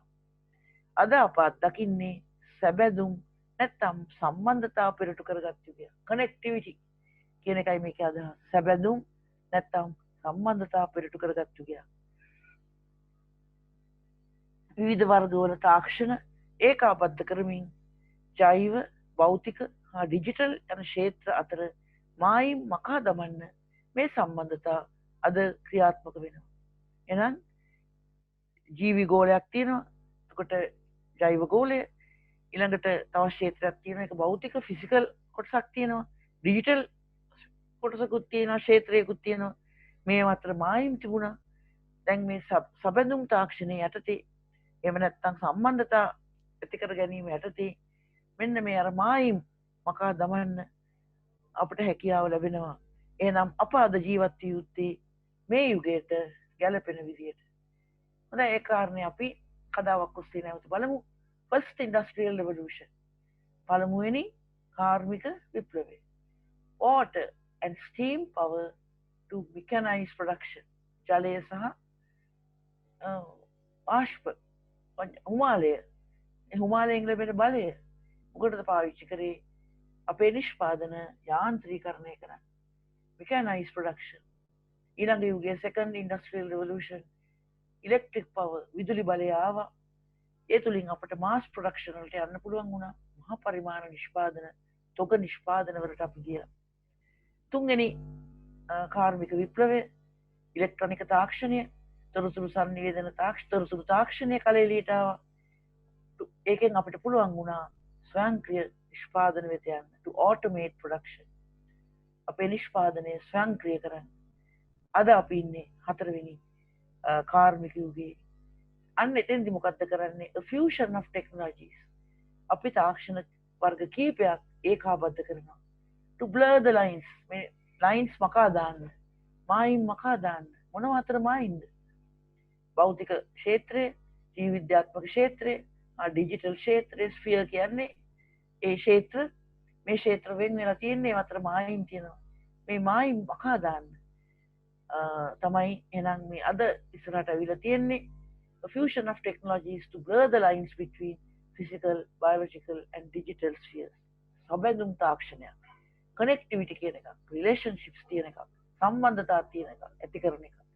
අන්න මේ හතරවෙනි කාර්මික විප්ලවයත් එක්ක කලෙලියට ආපු මේ සබඳුම් නැත්තම් සම්බන්ධතා පිළිබඳ තාක්ෂණය පෙරටු කරගෙන අද අලුත් ගමනක් යන්න අපට සිදු වෙනවා. අපේ කාර්ය බහුල ජීවිත සුගිත මුදිත කරන්න වෙනස්කම් අපට උදව් වෙලා තිබෙනවා. මේ වාසි අප ලබන්නේ කතා පුවතේ සඳහන් පිළිවෙලන්නා වගේ වෙනස්කම් කරන්න යොමු වී සිටින පිරිස නිසා. පිළිවෙලන්නා වෙනසට කැමති කෙනෙක්. එයා බැලුවා මේ ගල් වැටි වෙනස් කරන්න. ඒ වගේ අපේ සමාජයේත් අපේ ආයතනවලත් වෙනස්කම් කරන්න යොමු වෙච්ච පිරිස ඉන්නවා. ඊළඟට වෙනසට පාත්‍ර වන්න සූදානම් වූ ගල් වැටිය වගේ වෙනස්කම් වලට කැමැත්තෙන් අනුගත වන පිරිස නිසා. අන්න බලන්න අපේ කාර්ය බහුල ජීවිත සුඛිත මුදිත කරන්න නම් දෙආකාරයක පිරිස අවශ්‍යයි. පිළිවෙලන්නා වගේ වෙනස්කම් කරන්න යොමු වෙච්ච පිරිස, ඒ වගේ වෙනසට පාත්‍ර වෙන්න සූදානම් වෙච්ච පිරිස අපට අවශ්‍ය වෙනවා. මේ සියල්ල සලකා බලා අපත් වෙනස්කම් වෙත යොමු වන්න ඕනේ. වෙනස්කම් ආරම්භ කරන්න නිර්මාණශීලී චින්තනය වගේම විචාරශීලී චින්තනයක් අපට අවශ්‍ය වෙනවා. වෙනසක් ආරම්භ කරන්න අපට ශක්තියක් නැත්නම් වෙනත් අය කරන වෙනස්කම් සඳහා අනුගත වීම හෝ අප කළ යුතු බවයි මා මෙහිදී අවධාරණය කරන්නේ. අලුත් දෙයක් ආරම්භ කළ පමණින් කෙනෙක් සාර්ථක වන්නේ නැහැ. Taman ආරම්භ කළ දේ ඉදිරියට ගෙන ගොස් සාර්ථකව නිම කිරීමේ හැකියාවද මේ පුද්ගලයා වඩවා ගත යුතු වෙනවා. අලුත් දෙයක් ආරම්භ කළ පමණට කෙනෙක් සාර්ථක වෙන්නේ නැහැ.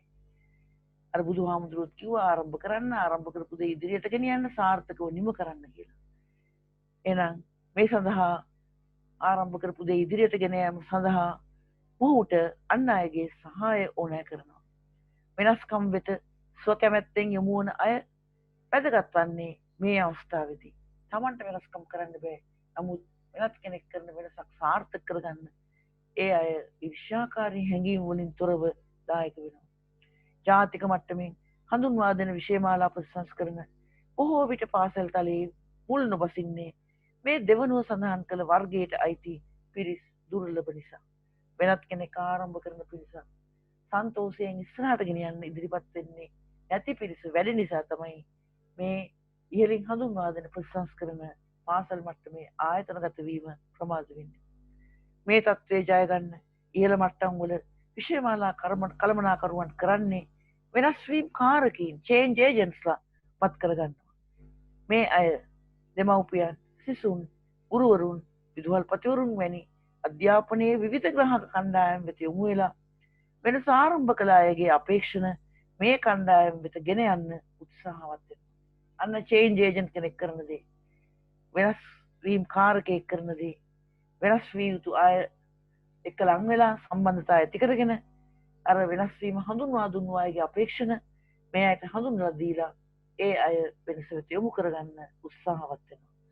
නමුත් වෙනස් වීම කළමනාකරණය කියන්නේ change management ඒක ගැන කතා කරා අධ්‍යාපනඥයෙක් හිටියා මයිකල් ෆුලන් නව සහස්‍රකයේ ආරම්භයේදීම 2001 දී පෙන්වා දුන්නේ මේට වඩා වෙනස් අදහසක්. ඒතර මේක විදියක් මම කලින් කිව්වේ. වෙනස් වීම කාරකව පත් කරලා ඒ අය ලවා අර විවිධ පිරිස් ආමන්ත්‍රණය කරනවා. ඒ අයට වෙනස හඳුන්වා දුන්නු අය ළඟ තිබුණු අපේක්ෂාව ඒ අය වෙත ගෙන යනවා. නමුත් මයිකල් ෆුලන් මේ වෙනස්කම් පද්ධතිය වෙතට ගෙන යන්න හඳුන්ලා දුන්නේ ඊට වඩා වෙනස් අදහසක්. එතකොට අධ්‍යාපනය හා සම්බන්ධ ඕනෑම තරාතිරම කෙනෙකුට වෙනස් වීම කාරකයෙකු විය හැකි බවයි ෆුලන්ගේ අදහස. වෙනම වෙනස් වීම කාරකයෝ පත් කරන්න ඕනේ පද්ධතියෙමින් ඕනෑම තරාතිරමක කෙනෙකුට වෙනස් වීම කාරකයෙක් ලෙස කටයුතු කරන්න පුළුවන් බවයි මේ මයිකල් ෆුලන් අදහස් කළේ. අධ්‍යාපන දූරාවලියේ පහළම ස්තරය ඔබවන ගුරුවරයෙකු මේ කාරණය තේරුම් ගැනීම සඳහා අපි උදාහරණයක් ගන්න. මොන කාරණේද මේ ෆුලන් පෙන්වා දෙන කාරණේ? පද්ධතියේ දූරාවලියේ ඕනම තලයක ඉන්න ඕනම කෙනෙකුට වෙනස් වීම කාරකයෙක් වෙන්න පුළුවන්. වෙනම වෙනස් වීම කාරකයෝ පද්ධතියට ගෙනීම අවශ්‍ය නැහැ කියලා කිව්වා. එහෙනම් අපි කවුද උදාහරණයට ගත්තේ? අපේ අධ්‍යාපන දූරාවලියේ පහළම නමුත් වැදගත්ම තලයේ ඔබවන ඒ වැදගත්ම තලයේ කටයුතු කරන පන්ති කාමරවලට නායකත්වයේ දෙන ගුරුවරයෙක් තමයි මා උදාහරණයට ගත්තේ. වෙනස් වීම කාරකයෙකු වීමට නම් මේ ගුරුවරයා සතු විය යුතු ගුණාංග දෙවර්ගයක් තිබෙනවා. වෙනත් අය සමග යහපත් සම්බන්ධතා පවත්වා ගැනීමේ හැකියාව. Establishing good relationships with others. අන්න පළමුවෙන් වෙනත් අය සමග යහපත් සම්බන්ධතා පවත්වා ගන්න පුළුවන් වෙනවා. හොඳ සංනිවේදන හැකියාවක් තිබීම දෙවැන්න. Communication ability, a sound communication ability. තම කණ්ඩායමේ අය වගේම වෙනත් කණ්ඩායම් වල අයත් අවශ්‍ය දිශාවට වෙනස් කරගන්න මේ හැකියාව දෙවර්ගය ගුරුවරයා භාවිත කරනවා. විවිධ පිරිස් වෙනස්කම් වෙත අනුගත නොවන්නේ විවිධ හේතු නිසා. වෙනසට අකමැති මෙවැනි පිරිස් ඒ අය වෙනසට කැමැත්තක් නොදක්වන සාධකද සමග හඳුනාගෙන ඔවුන් වෙනස වෙත යොමු කරගන්න මෙවැනි වෙනස් වීම කාරකීන් වර්තමාන සංවිධානවලට අද වැඩි වැඩියෙන් අවශ්‍ය වෙනවා. දැන් අපි ගත්තේ ගුරුවරයෙක්. එයාට හොඳ සම්බන්ධතා ඇති කරගන්න පුළුවන් වෙන්න ඕන. රිලේෂන්ෂිප්ස් පැත්ත හොඳ වෙන්න ඕන. Human relations. ඒ වගේම එයාට හොඳ සංනිවේදන හැකියාවක් තියෙනවා. එහෙනම් එයා වෙනසට කැමති, එයා වෙනස තේරුම් අරන් ඉන්නවා. එයා මේ Taman එක්ක වැඩ කරන මේ විවිධ පිරිස් එක්ක කතා බහට යොමු වෙනවා. කතා බහට යොමු වෙලා හඳුන ගන්නවා ඒ අය වෙනසට අකමැති වෙලා තියෙන්නේ ඇයිද කියලා. ඇයි මේ විවිධ පිරිස් වෙනස්කම් වෙත අනුගත නොවෙන්නේ? වෙනසට අකමැති මෙවැනි පිරිස් එතකොට ඒගොල්ලෝ හඳුන ගන්නවා. ඒ අය වෙනසකට කැමැත්තක් නොදක්වන්නේ ඇයි කියන එකත් මෙයා හඳුන ගන්නවා. මෙන්න මේගොල්ලෝ තමයි වෙනසට අකමැති. මෙන්න මේ හේතු නිසා මේගොල්ලෝ වෙනසට අකමැති. අන්න එහෙනම් එහෙම හඳුනගෙන ඒ අය වෙනස වෙත යොමු කරන්න මේ වගේ වෙනස් වීම කාරකයෝ අපට අවශ්‍ය වෙනවා. වර්තමාන සංවිධාන වලට වැඩි වැඩියෙන් අවශ්‍ය වෙන්නේ මේ ෆුලන් පෙන්වා දෙන ආකාරයේ පද්ධතිය තුලම දැනට සේවය කරන වෙනස් වීම කාරකී. අපේ පාසල් විෂය මාලාවල නිර්මාණශීලී චින්තනය සඳහා දායක වන විෂය කීපයක් තිබෙනවා. නිර්මාණශීලී චින්තනය සඳහා දායක වන විෂය කීපයක් තියෙනවා. මං කලිනුත් කිව්වා සෞන්දර්ය හා සාහිත්‍ය මේ සඳහා උදාහරණ දෙකක්. අලුත් විදියට හිතන්න සියලු දෙනාටම එක හා සමානව නොහැකි වන්න පුළුවන්. මන්දයක් මේ හැකියාව වැඩිපුර තියෙන්නේ දකුණු මොලේ සංවර්ධිත අයට බැවින්. ඒ කෙසේ වෙතත් වෙනස්කම් වලට මුහුණ දෙන්න අප සියලු දෙනාටම සිදු වෙනවා. එහෙමනම් අඩුතරමින් වෙනස්කම් වලට ඔරොත්තු දෙමින් ඒවා සමග ඒකාබද්ධ වෙමින් ඉදිරියට යාම අප සියලු දෙනාම කළ යුතු වෙනවා. වෙනසට අකමැත්ත දැක්වූ ගල් වැටියට සිදු වූ දේ අපටද සිදු නොවන්න නම් අප මෙසේ කටයුතු කිරීම අත්‍යවශ්‍ය බවයි මෙහිදී ඔබ තේරුම් ගත යුත්තේ. එතකොට අර නිර්මාණශීලී හැකියාව තියෙන්නේ. අලුත් දෙයක් නිර්මාණය කරන්න පුළුවන්කම තියෙන්නේ. තියෙන දෙයක් අලුත් කරන්න පුළුවන්කම තියෙන්නේ. අර දකුණු මොලේ සංවර්ධිත අයට අලුත් විදිහට හිතන්න සියලු දෙනාටම එක හා සමානව බෑ. මොකද මේ හැකියාව වැඩිපුර තියෙන්නේ දකුණු මොලේ සංවර්ධිත අයට නිසා. ඒ කොහොම වුණත් වෙනස්කම් වලට මුහුණ දෙන්න අප සියලු දෙනාටම සිදු වෙනවා. එහෙනම් අඩුතරමින් අපි වෙනස්කම් වලට ඔරොත්තු දෙන්න ඒවා සමග ඒකාබද්ධ වෙමින් ඉදිරියට යාමට අප සියලු දෙනාම සැදී පැහැදී සිටින්නට ඕනේ. ඔව් වෙනස්කම් එක තරහ වෙන්නේ නැතුව ඒ වෙනස්කම් තමන්ගේ දෙයක් බවට පත් කරගමින් ඒවට ඔරොත්තු දෙමින් ඒවා සමග ඒකාබද්ධ වෙමින් ඉදිරියට ඒ වෙනස්කම් ගෙන යාම අප සියලු දෙනාගේම යුතුකමක් වෙනවා. එසේ නොකළොත් අර වෙනසට අකමැත්ත දැක් වූ ගල් වැටියට සිදු වූ දේ අපටද සිදු වෙන්න ඉඩ තියෙන බව තමයි මේ කියන්නේ. මා සඳහන් කළ කතා පුවතේ නිර්මාණකරු පිළිමනෙරන්න වෙනසට ඔරොත්තු දුන්නේ එක් ගල් වැටියක්. අනෙක් ගල් වැටිය වෙනස ප්‍රතික්ෂේප කළා.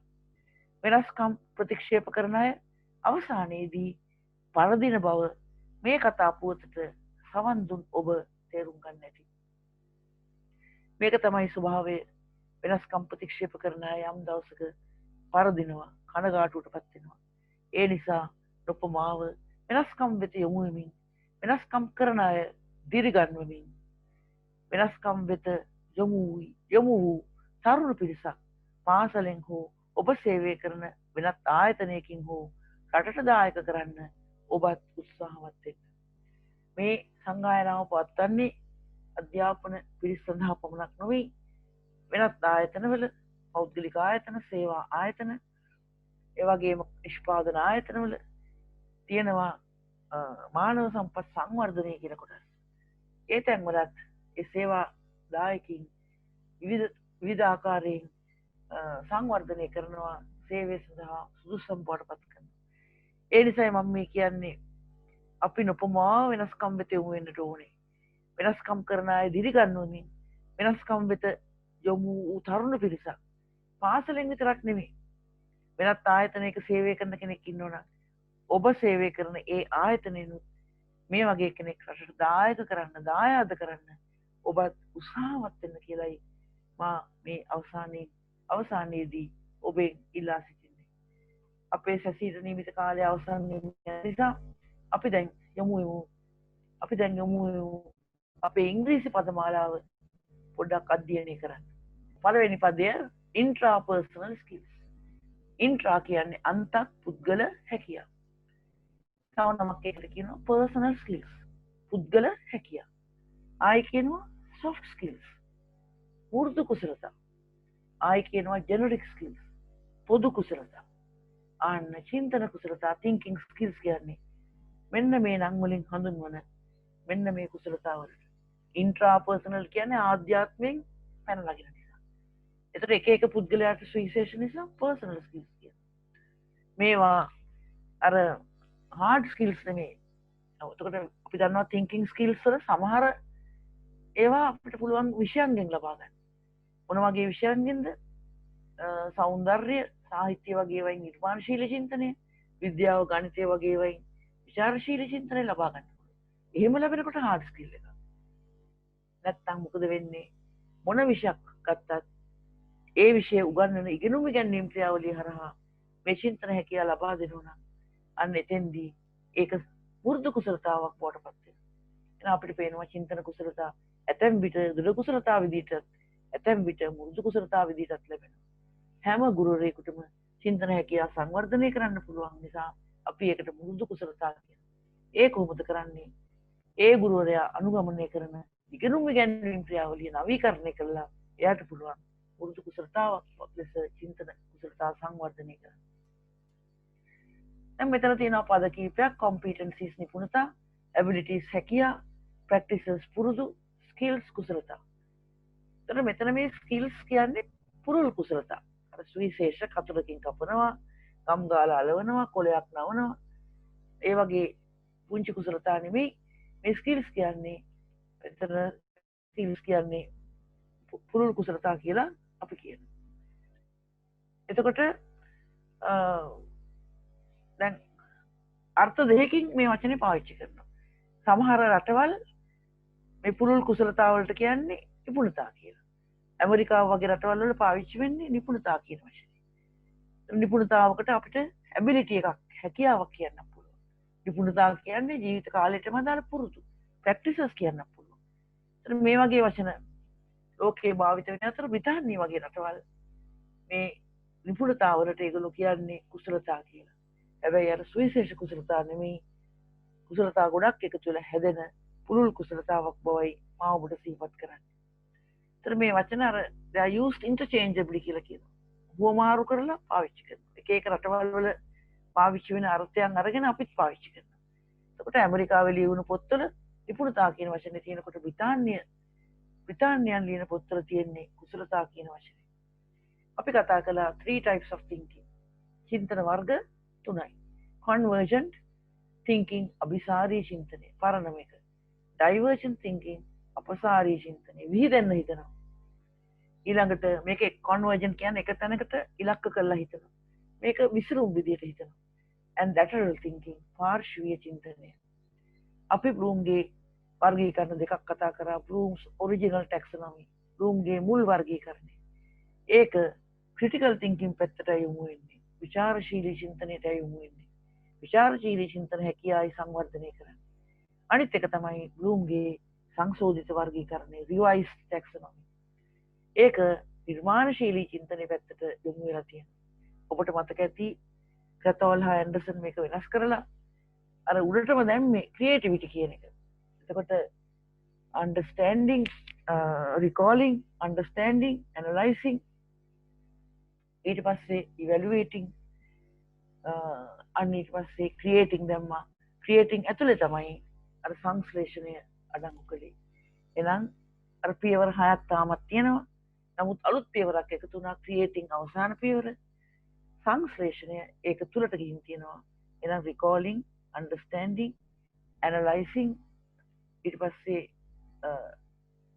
recalling, understanding, තුන්වෙනි එක applying භාවිත කරන්නත් ඕනේ. analyzing, ඊට පස්සේ evaluating, අන්තිම එක තමයි creating.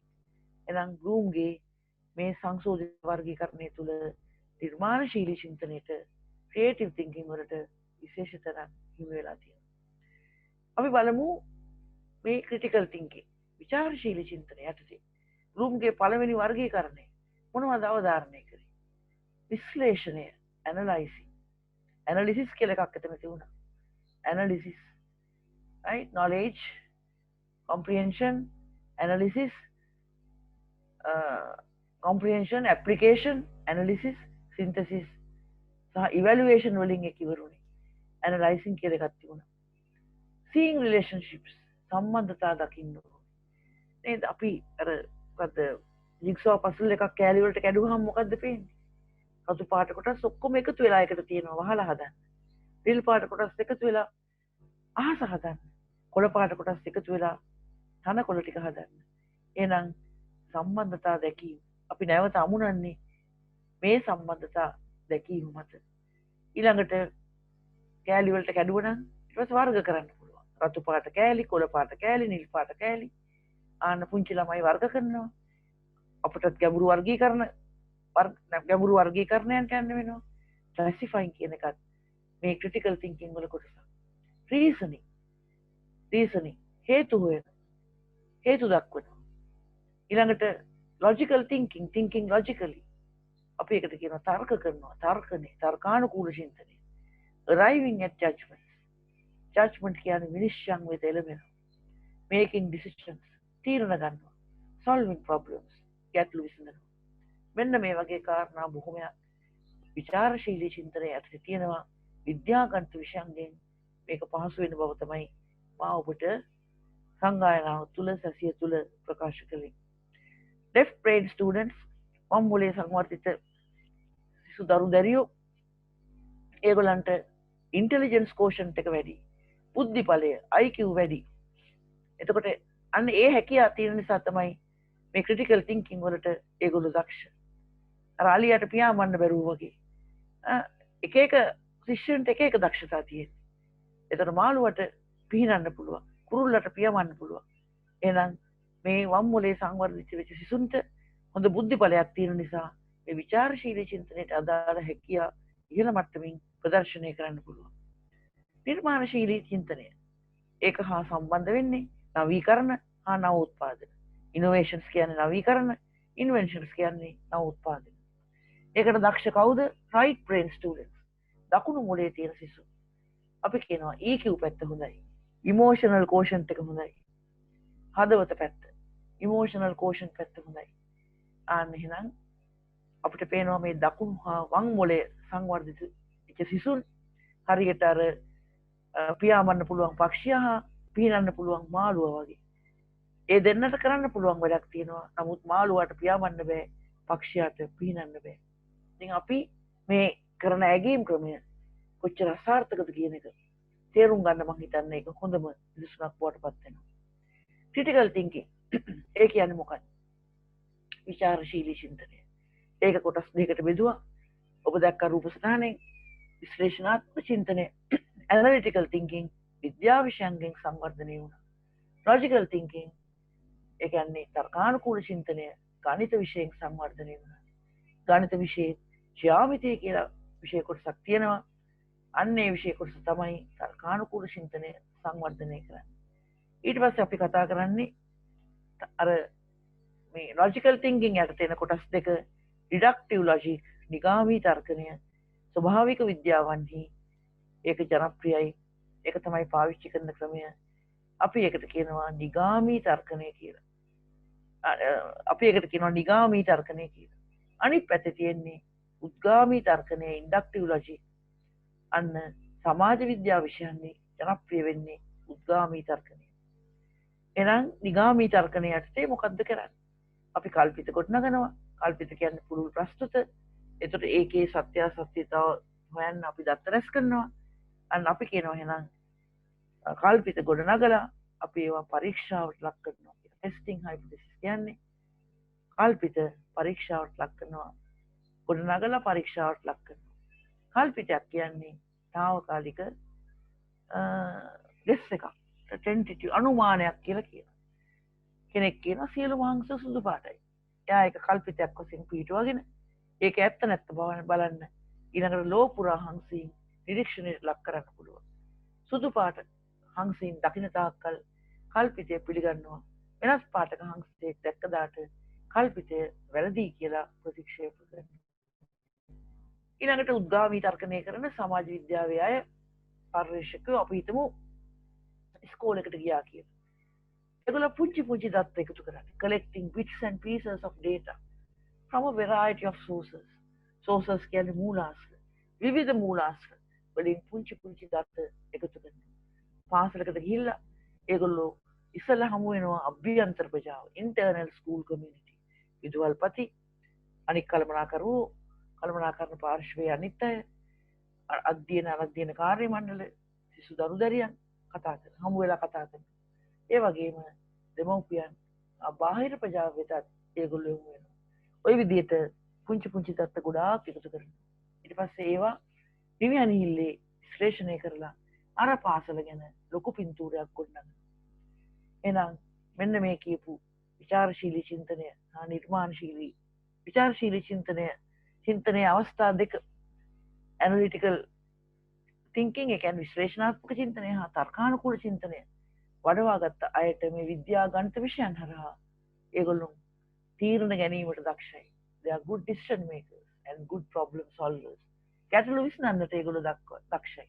problem solving කියන්නේ ගැටලු විසඳීම. මේ ඉංග්‍රීසි පද සියල්ල ඔබ හොඳින් හදාarලා මතක තබා ගැනීම ඉතා වැදගත් වෙනවා. අනාගතයේදී ඔබටම ඔබේ ගුරුවරයා බවට පත් වෙන්න. අන්තර්ජාලයට ගිහිල්ලා ඕනම දෙයක් තනියෙන් ඉගෙන ගන්න පුළුවන්. අධ්‍යයනයට ඕන තරම් ඉඩකඩ තියෙන නිසා මේ වචන ගැන හොඳ අවබෝධයක් හොඳට ග්‍රහණය කරගෙන සිහි තබාගෙන ඔබේම ගුරුවරයා බවට ඔබ ඉක්මනින්ම පත් වෙයි කියලා මා බලාපොරොත්තු වෙනවා. අපි මේ දෙක අතර වෙනස පෙන්වන්න බැලුවා. decision making කියන්නේ පටු එකක්. තේරීමක් කියලා කියනවා. ඉන් එහාට ගිය එකක් තමයි ගැටලු විසඳීම කියන්නේ. එහෙනම් බලමු උදාහරණයක් කරන් බැලුවා. ආයතනයකට අවශ්‍ය කාර්ය මණ්ඩල පිළිබඳ ගැටලුවක් තියෙනවා.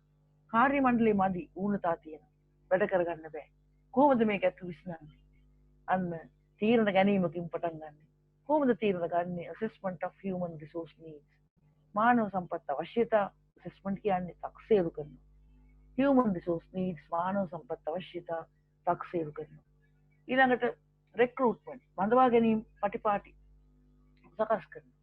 ඊළඟට සම්මුඛ සාකච්ඡා කැඳවලා අවශ්‍ය අය තෝරගන්නවා.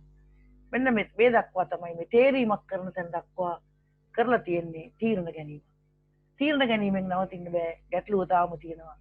සේවක ඌනතා තියෙනවා. ආයතනයේ වැඩ හරියට කෙරෙන්නේ. එහෙනම් දැන් ඉස්සරහට යන්න තියෙනවා. අන්න තවත් ටිකක් ඉස්සරහට ගියාම තමයි ගැටලුව විසඳෙන්නේ. එහෙනම් ගැටලුව විසඳීම සඳහා මොකද්ද කරන්නේ?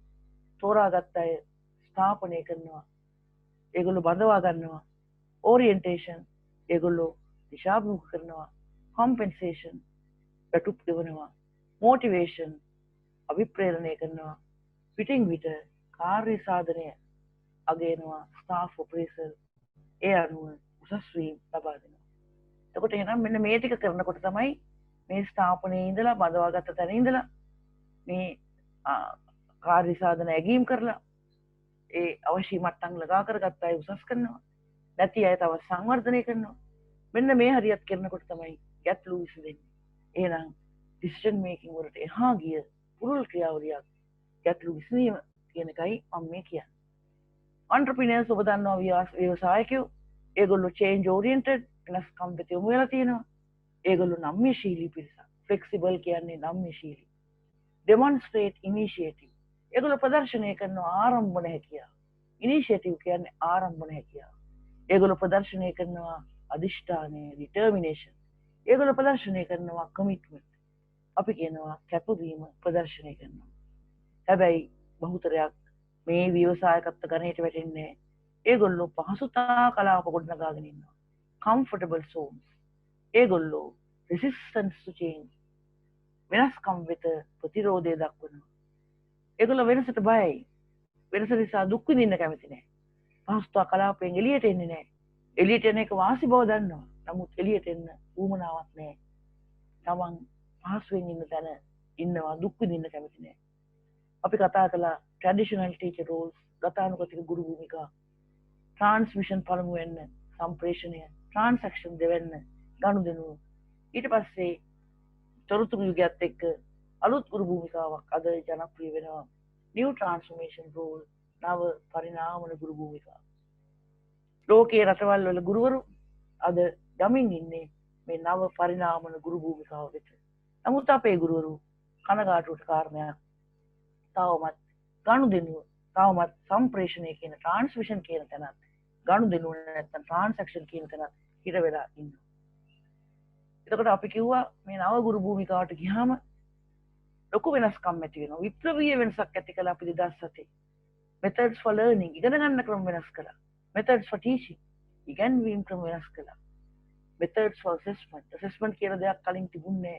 අපි තක්සේරුව කියලා දෙයක් පන්ති කාමරයට ගෙනල්ලා ඉගෙනුම් ඉගෙනීම් ක්‍රියාවලියට ගෙනල්ලා තක්සේරුව කියලා දෙයක් හඳුන්වලා දුන්නා. ඇගීම කියන එක නම් හැමදාම තිබුණා. ඇගීම ඉදි කරන්නේ ලකුණක් දෙන එක. තක්සේරුව ඉදි කරන්නේ ඒ ලකුණ ගන්න උදව් කරන එක. එහෙනම් ඉගෙනුම, ඉගැන්වීම, තක්සේරුව හා ඇගීම කියන අලුත් ක්‍රම මේ නව පරිණාමන ගුරු භූමිකාවත් එක්ක කලෙලියට ආපු දේවල්. මේ ඇගීම කියන එක paper and pencil test වලින් කරන්නේ, අවසාන පරීක්ෂණ වලින් කරන්නේ, වර්ෂ අවසාන පරීක්ෂණය වෙන්න පුළුවන්, පොදු විභාග වෙන්න පුළුවන්. මේ ඉවැලුවේෂන් වල තියෙන ගොඩාක් අඩුපාඩු දැකලා 2007 විෂය මාලා ප්‍රතිසංස්කරණය සුතත්‍ය ඇගීමක් හඳුන්වලා දුන්නා. authentic evaluations කියලා කිව්වා. සුතත්‍ය, තත්ත්‍ය, තත්ත්වයන් මොන තත්ත්වයන්ද? සැබෑ තත්ත්වයන්. ජීවිතයේ සැබෑ තත්ත්වයන් පදනම් කරගත්ත ඇගීම. අපේ පාසල් වල ළමයි මේ අලුත් අධ්‍යාපන ක්‍රමයේ යටතේ ක්‍රියාකාරකම් අභිමුඛ අධ්‍යාපන ක්‍රමයේ යටතේ ජීවිත සැබෑ ලෝකේ ජීවත් වෙන්න කොච්චර හැකියාව ලැබුවද කියන එක තමයි මේ authentic evaluations වලින් හොයන්නේ. සුතත්‍ය ඇගීම් වලින් හොයන්නේ. එහෙනම් ඒ විදිහට සිද්ධි ඇසුරෙන් විවිධ ප්‍රශ්නේ කඳට ජීවිතයේ යථාර්ථයන් විවිධ ආකාරයෙන් එකතු කරලා ඒ ජීවිතයේ යථාර්ථයන්ට මුහුණ දෙන්න අපේ බාල පරපුර කොච්චර සූදානම්ද කියලා බලන්න තමයි මේ සත්‍ය ඇගීම් ක්‍රමය හඳුන්වා දුන්නේ. නමුත් ලත්තනම ලොක් කරන්න ඒ කාලේ හිටපු දේශපාලනඥයෝ කටයුතු කරා. paradigm shifts in education. අපි කියනවා අධ්‍යාපනයේ යුග පෙරලි කියලා. අධ්‍යාපනයේ යුග පෙරලි. එකක් තමයි මේ ගුරු භූමිකාවේ ඇති වෙච්ච යුග පෙරලිය. ප්‍රධානම යුග පෙරලිය ඒකයි. fourth industrial revolution අපි ඒකට කියනවා හතරවෙනි කාර්මික විප්ලවය. එතන සබැඳුම් ආකෘතියක් එන්නේ. එහෙම නැත්නම් සම්බන්ධතා එතන අගය කරන්නේ. එතෙන්දී බලාපොරොත්තු වෙන්නේ අර ජෛව ක්ෂේත්‍රය, භෞතික ක්ෂේත්‍රය, ඩිජිටල් ක්ෂේත්‍රය කියන මේ ක්ෂේත්‍ර අතර තියෙන මායිම් බොඳ කරලා අරින්න, දිය කරලා අරින්න. අන්න සබඳුම් ආකෘතියක් යටතේ මේ හතරවෙනි කාර්මික විප්ලවය අද දොරට වැදලා තියෙනවා. Basis for previous industrial revolution. ඊට කලින් කාර්මික විප්ලව තුනක් ඇති වුණා. ඒවට පදනම් වුණේ මොනවද? කුමාරයේ ස්ටීම්, ඉලෙක්ට්‍රිසිටි, විදුලිය, ඉලෙක්ට්‍රොනික්ස් නැත්නම් ඉන්ෆර්මේෂන් ටෙක්නොලොජි, තොරතුරු තාක්ෂණය. ඒ වගේම change oriented කියන එක ඉතාමත් වැදගත්. වෙනසට යොමු වෙච්ච අය අපිට හරිම වැදගත්. මම කතාවක් කියලා දුන්නා. එහෙනම් ඇතැම් අය වෙනස්කම් ආරම්භ කරන්න දක්ෂ. පිරිමන එලන්න. එයා ගාව හොඳ සිතුවිල්ලක් තිබුණා. ගල් වැටියක් බුදු පිළිමයක් පොටපත් කරන්න. අන්න එයා ගාව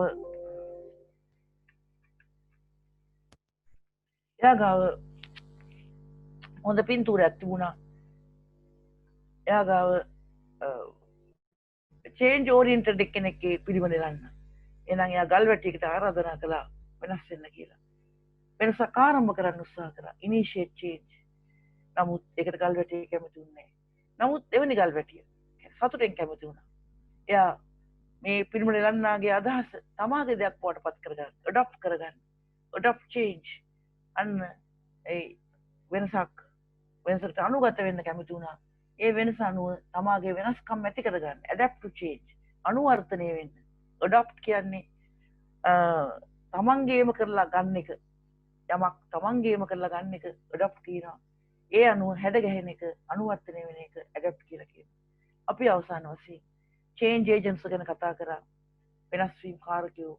මේගොල්ලෝ දෙවර්ගයක් ඉන්නවා. ඔය රොජර්ස් කියලා එක්කෙනෙක් 1996 අර පළවෙනි වර්ගය හඳුන්වලා දුන්නා. මොකද්ද පළවෙනි වර්ගය? එතෙන්දි කරන්නේ අර වෙනස යෝජනා කරන කට්ටිය වෙනස් වීම කාරකයෝ පත් කරගන්නවා. ඒගොල්ලෝ දූරාවලියේ විවිධ පිරිස් හමු වෙනවා. සමහර අය විදුහල්පතිවරුන් වෙනස් කරනවා, සමහර අය ගුරුවරුන් වෙනස් කරනවා, සමහර අය දෙමව්පියන් වෙනස් කරනවා. මොකද්ද ඒගොල්ලන්ගේ කාර්යභාරය? අර වෙනස යෝජනා කරන අයගේ අදහස් පද්ධතියේ ඉන්න විවිධ පිරිසට ගෙන ගිහිල්ලා ඒගොල්ලන් තුළ වෙනස්කම ඇති කරන්න. නමුත් 2001 දී මයිකල් ෆුලන් වඩා හොඳ ක්‍රමයක් හඳුන්වලා දුන්නා. එයා කිව්වා දූරාවලියක ඉන්න ඕනම කෙනෙකුට වෙනස් වීම කාරකයක් විදිහට වැඩ කරන්න පුළුවන්. පහළම තලයේ වැදගත්ම වුණත් පහළමයි තියෙන්නේ දූරාවලියේ පතුල සරසන තලයේ තමයි පන්ති කාමර තලය. ඒ පන්ති කාමර වලට නායකත්වය දෙන ගුරුවරුන්ට පුළුවන් කිව්වා, ගුරුවරයෙකුට උනත් පුළුවන් කිව්වා වෙනස් වීම කාරකයක් වෙන්න. ඒ සඳහා හොඳ සම්බන්ධතා ඇති කරගන්න පුළුවන් වෙන්න ඕනේ. හොඳ sannivedana හැකියාවක් තියෙන්න ඕනේ. ඒ සම්බන්ධතාව ඔස්සේ එයාට විවිධ වර්ගවල පුද්ගලයෝ, විවිධ තලවල පුද්ගලයෝ හමු වෙන්න පුළුවන්. ඒගොල්ලන්ගේ වෙනස්කමට තියෙන නැඹුරුව දකින්න පුළුවන්. වෙනස්කමට අකමැති වෙන්නේ ඇයි කියන එක දැනගන්න පුළුවන්. අන්න එසේ දැනගෙන අර මේ වෙනස හඳුන්වා දුන්නු අයගේ අභිලාෂ අර අයට සම්ප්‍රේෂණය කරලා ඒ අය දිනාගෙන ඒ අය වෙනසට නැඹුරු කරගන්න පුළුවන්. මෙන්න මේ විදිහේ වෙනස් වීම කාරකයෝ වැඩියෙන් අපේ පද්ධතියේ ඉන්නවනම් ජාතික මට්ටමින් හඳුන්වා දෙන 21 වෙනි සතවර්ෂයට අදාළ ඒ වෙනස්කම් පන්ති කාමර මට්ටමට ගෙන යාම ඉතා පහසු වෙන බවයි කියන්නට තියෙන්නේ. ඒ නිසා 21 වෙනි සතවර්ෂයේ එළඹිලා අවුරුදු 20ක් ගත වෙලා 2007 හඳුන්වා දුන්න ප්‍රතිසංස්කරණයේ මුල් බසින්න තාම අවස්ථාව ලැබුණේ අවුරුදු 17ක් අවුරුදු 13ක් ගත වෙලත් ඒක තාම අපේ පන්ති කාමරවල මුල් බැසලා නැහැ. තාම කනගාටුදායක තත්ත්වයක් අපි අවුරුදු 20කින් පස්සට ගිහිල්ලා කියන එක ඔබට සිහිපත් කරමින් ඉදිරියේ එන 20යි 23ට නියමිත ඊළඟ ප්‍රතිසංස්කරණය සාර්ථක කරගන්න හෝ මේ ගුණාංග ඔබ තුළ වඩවා ගන්නවා ඇති කියලා මම බලාපොරොත්තු වෙනවා. එහෙනම් වෙනසට යොමු වෙච්ච පිරිසක් බවට පත් වෙලා 20යි 23 ප්‍රතිසංස්කරණය සාර්ථක කරගන්න ඔබ සියලු දෙනාම අත දේවි කියලා බලාපොරොත්තු වෙමින් මගේ කතාව අවසන් කරනවා. අසා සිටි ඔබ සැමට ස්තුතියි. බොහොම ස්තුතියි. දේශමාන්‍ය ආචාර්ය අයියල්ගිනිගේ මෙත්තුමියනි. ආර්ථිකමය හෝ වෙන කවර ආකාරයකවත් කිසිදු ප්‍රතිලාභයක් අපේක්ෂාවෙන් තොරව මාතෘභූමියේ දරු පරපුරේ හෙට දවස ආලෝකමත් කිරීම සඳහා 21 වන සියවසට උචිත ශක්තිමත් ගුරු පරපුරක් ගොඩනැගීමට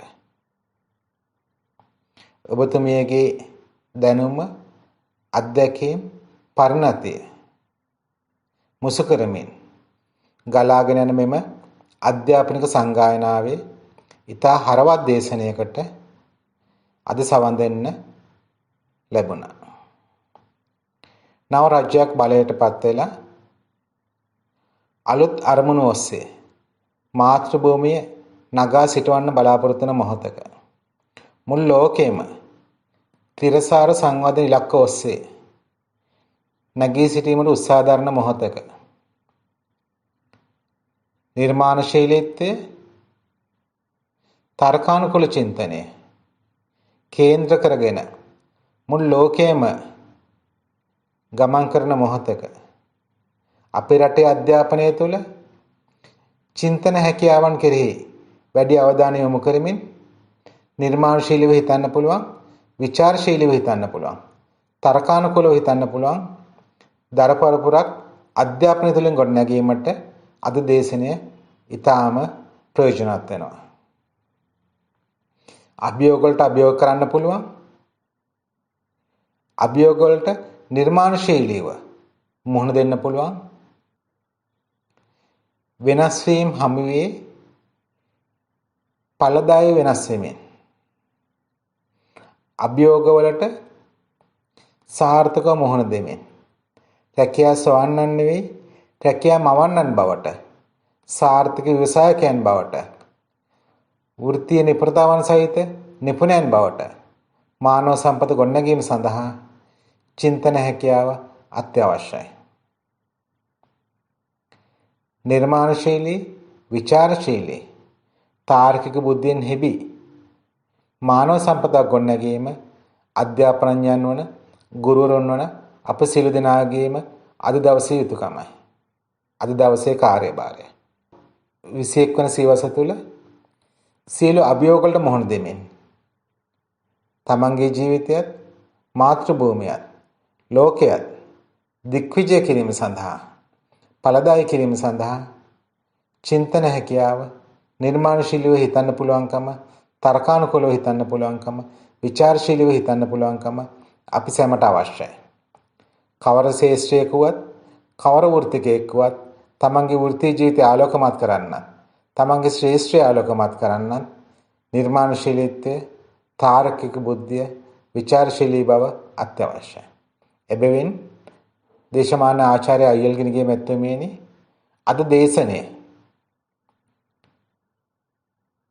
අද දේශනය තුළින් සෑම ගුරුවරයෙකුටම සෑම අධ්‍යාපනඥයෙකුටම අලුත් දිශාවක් අලුත් දිශාන්තයක් යොමු වුණා. අධ්‍යාපනයේ කාර්යභාරය කෙසේ සකස් යුත්තේ නැවත සිතා බලන්න. එහෙමනම් අද දේශනය වෙනුවෙන් මා ඔබතුමියට ඉතාම ගෞරව ඉස්මතු වෙනවා සමස්ත මාතෘභූමිය වෙනුවෙන්ම. බොහොම ස්තුතියි.